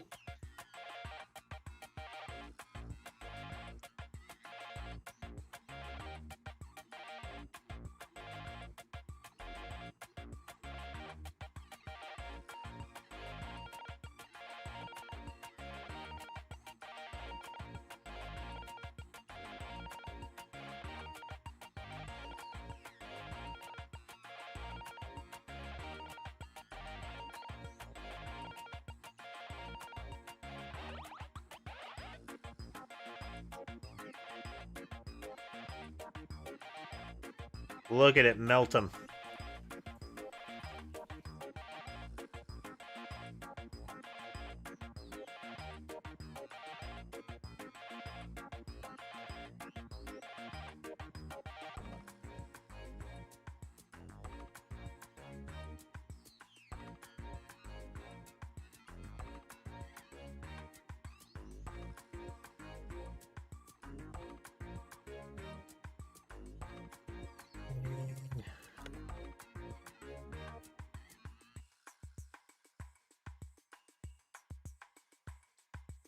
Yeah, there's a blue-robed mage that keeps popping up there and is hitting me with a clock Landsat effect, which is a snare when it hits a player. That's the playable character you get for upgrading the clock Landsat.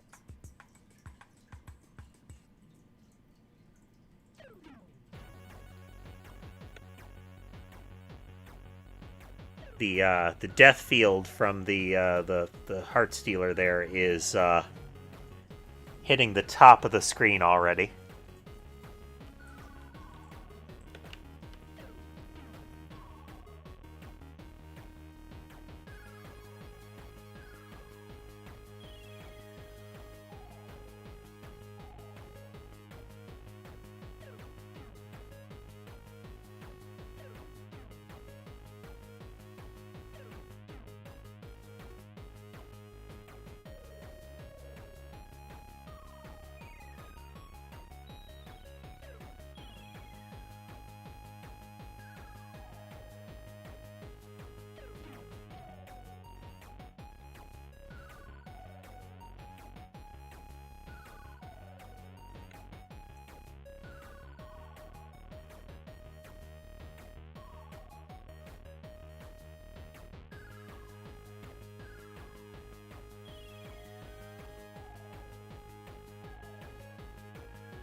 Spellbinder.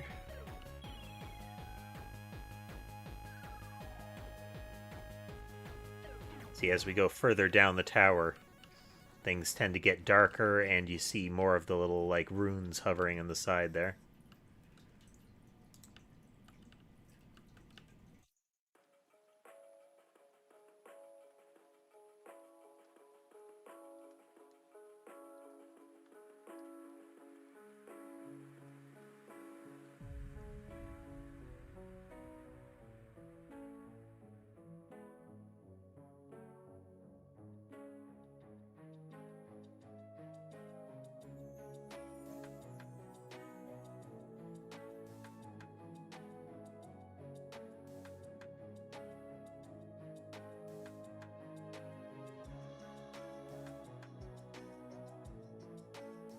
Alright, we have all our bits.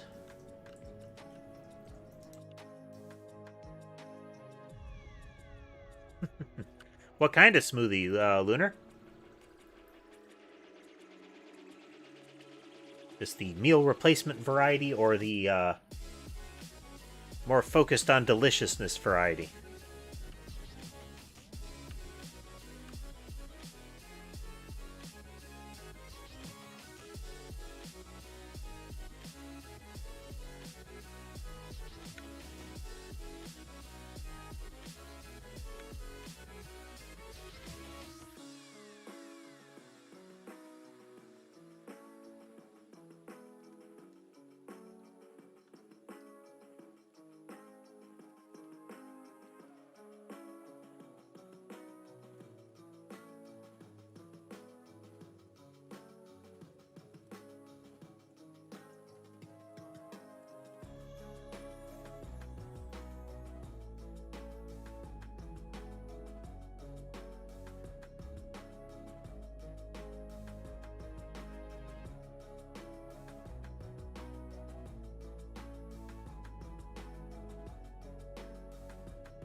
Look at that damage.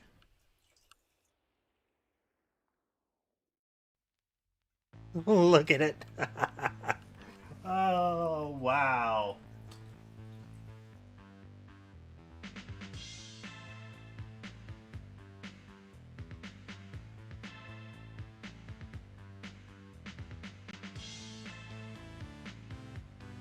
Money, money, money.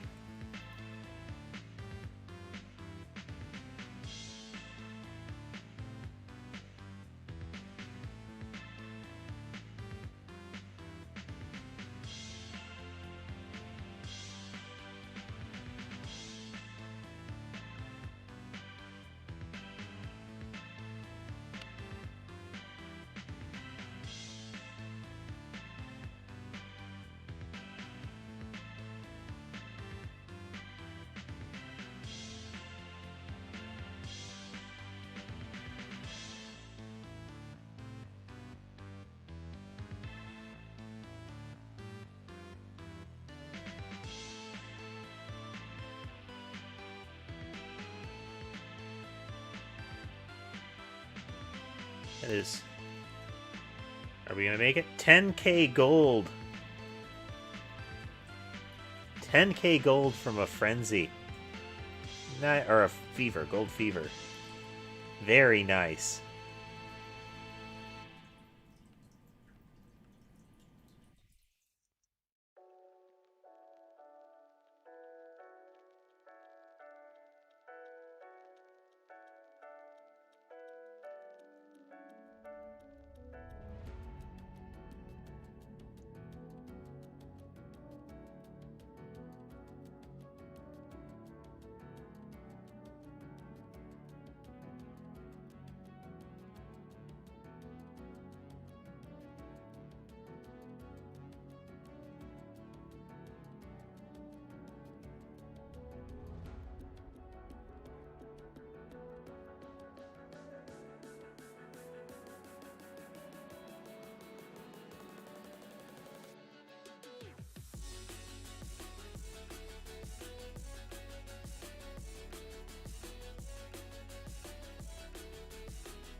Yep.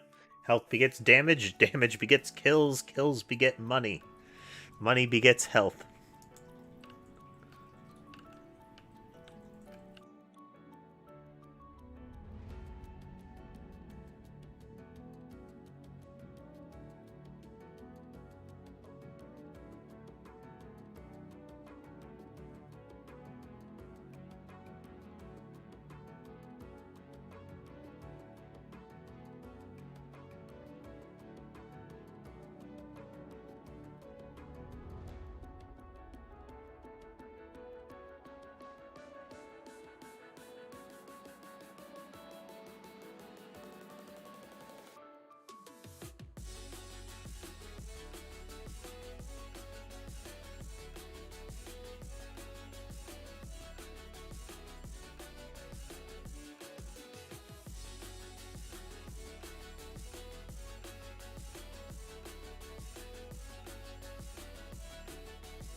All right, this accelerates things a lot because now they keep getting their health halved.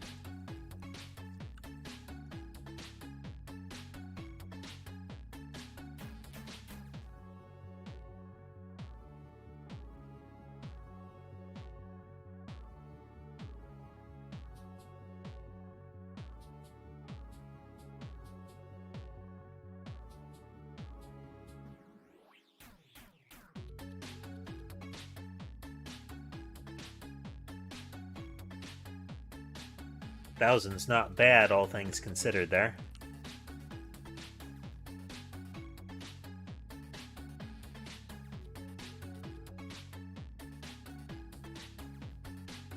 Anna?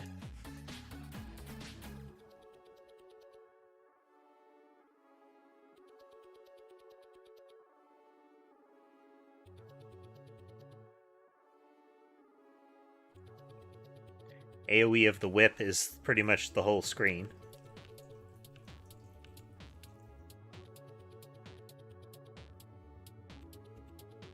Keep having disconnect problems there, Lunar?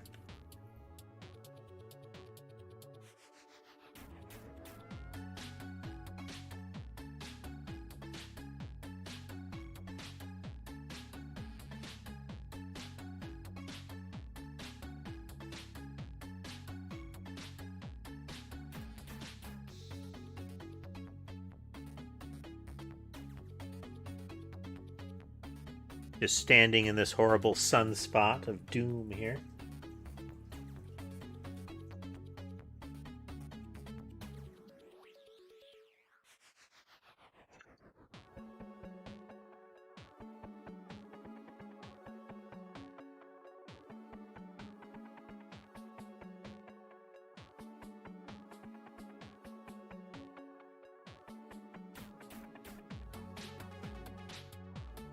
It is unfortunate.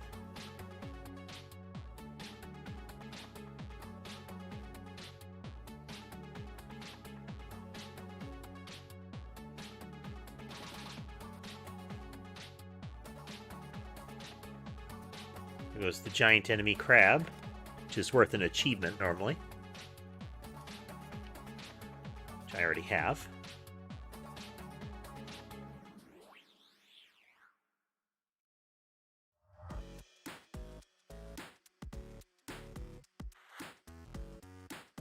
It's possible.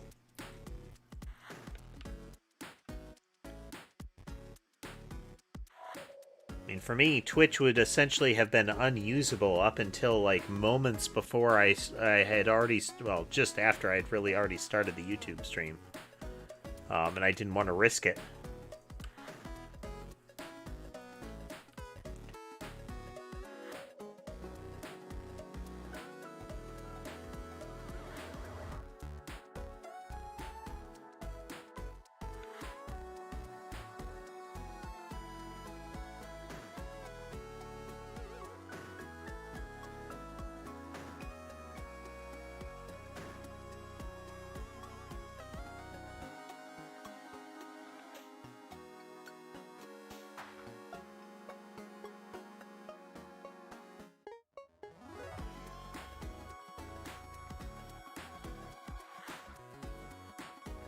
I wonder if I can reach a point where, I mean, I'm already to the point where most of the screen is covered with holy water now.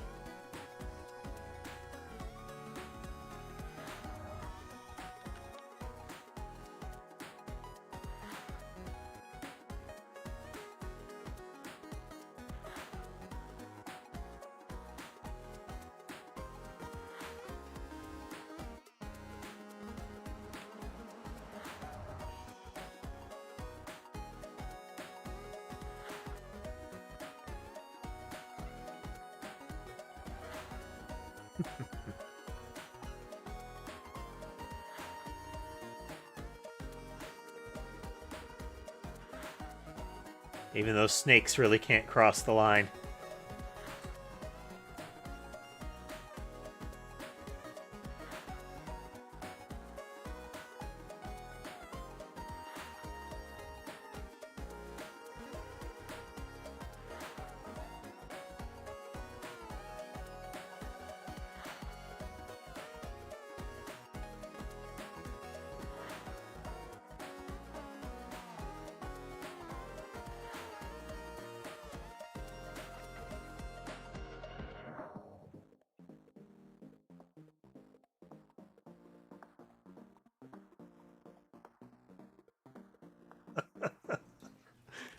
Oh.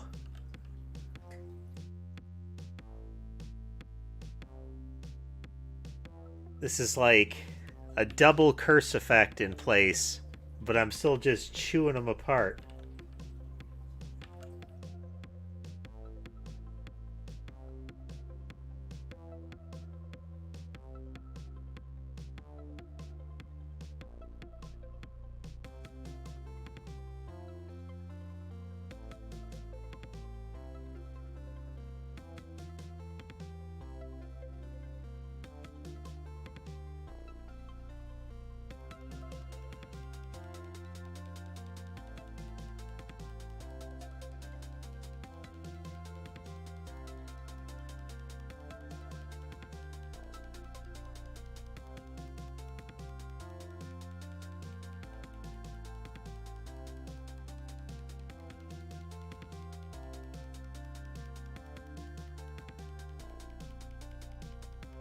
Sweeping the spikes back and forth.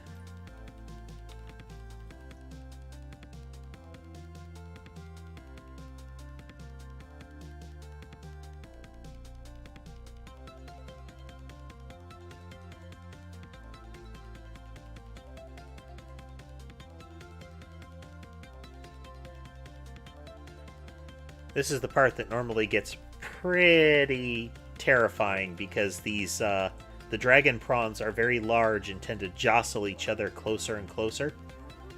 But we're getting away with it because of the huge kill zone around us.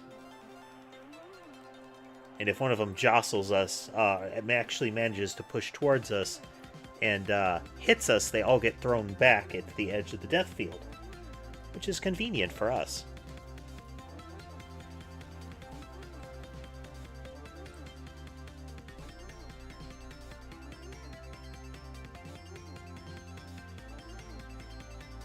Right? 10 seconds.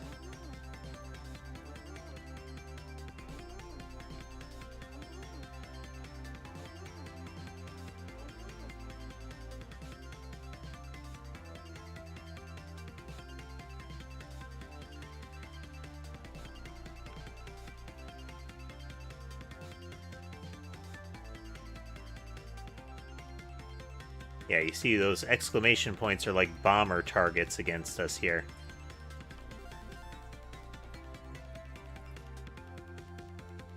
And there's a blue Reaper flooding the map.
Wow, we killed the Reaper on Gallow Tower.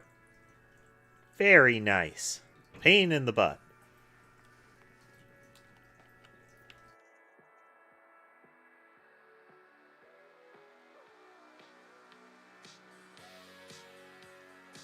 Artillery shells still coming down.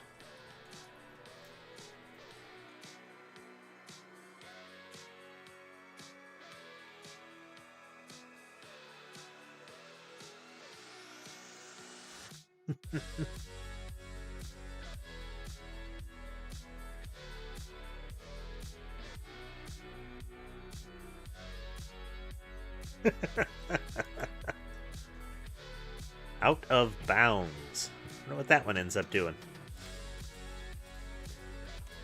But for that, we will find out another time. I think now is a good time to wrap up. Yep, our infinite corridor once again doing bonkers damage. Oh, good times, folks. Well, I hope everybody had a good time watching us play Vampire Survivors with the cats. If you like what you saw and you haven't already, consider subscribing to the channel. I frequently upload Noida-related shorts, a 2D platforming roguelite. And probably periodically I'm going to also be up having streams on the channel, so you'll be able to see those, be notified of those streams, as well as check out the recordings afterwards if you miss them. I do have a Discord, Newt Mechanist. If you join that and let me know where you're coming from and your user handle, I can get you verified in that, and you can see pictures of the cats, pictures of the pets of other community members, and you can have an opportunity to have a say in what kind of games we're going to be playing next. If you'd like to consider financially supporting the channel, you can do so through Twitch, Patreon, and Ko-fi. Links are in my channel description. Again, I want to thank everybody for watching tonight, and I hope to see you again in the future, whether here or on my Twitch channel.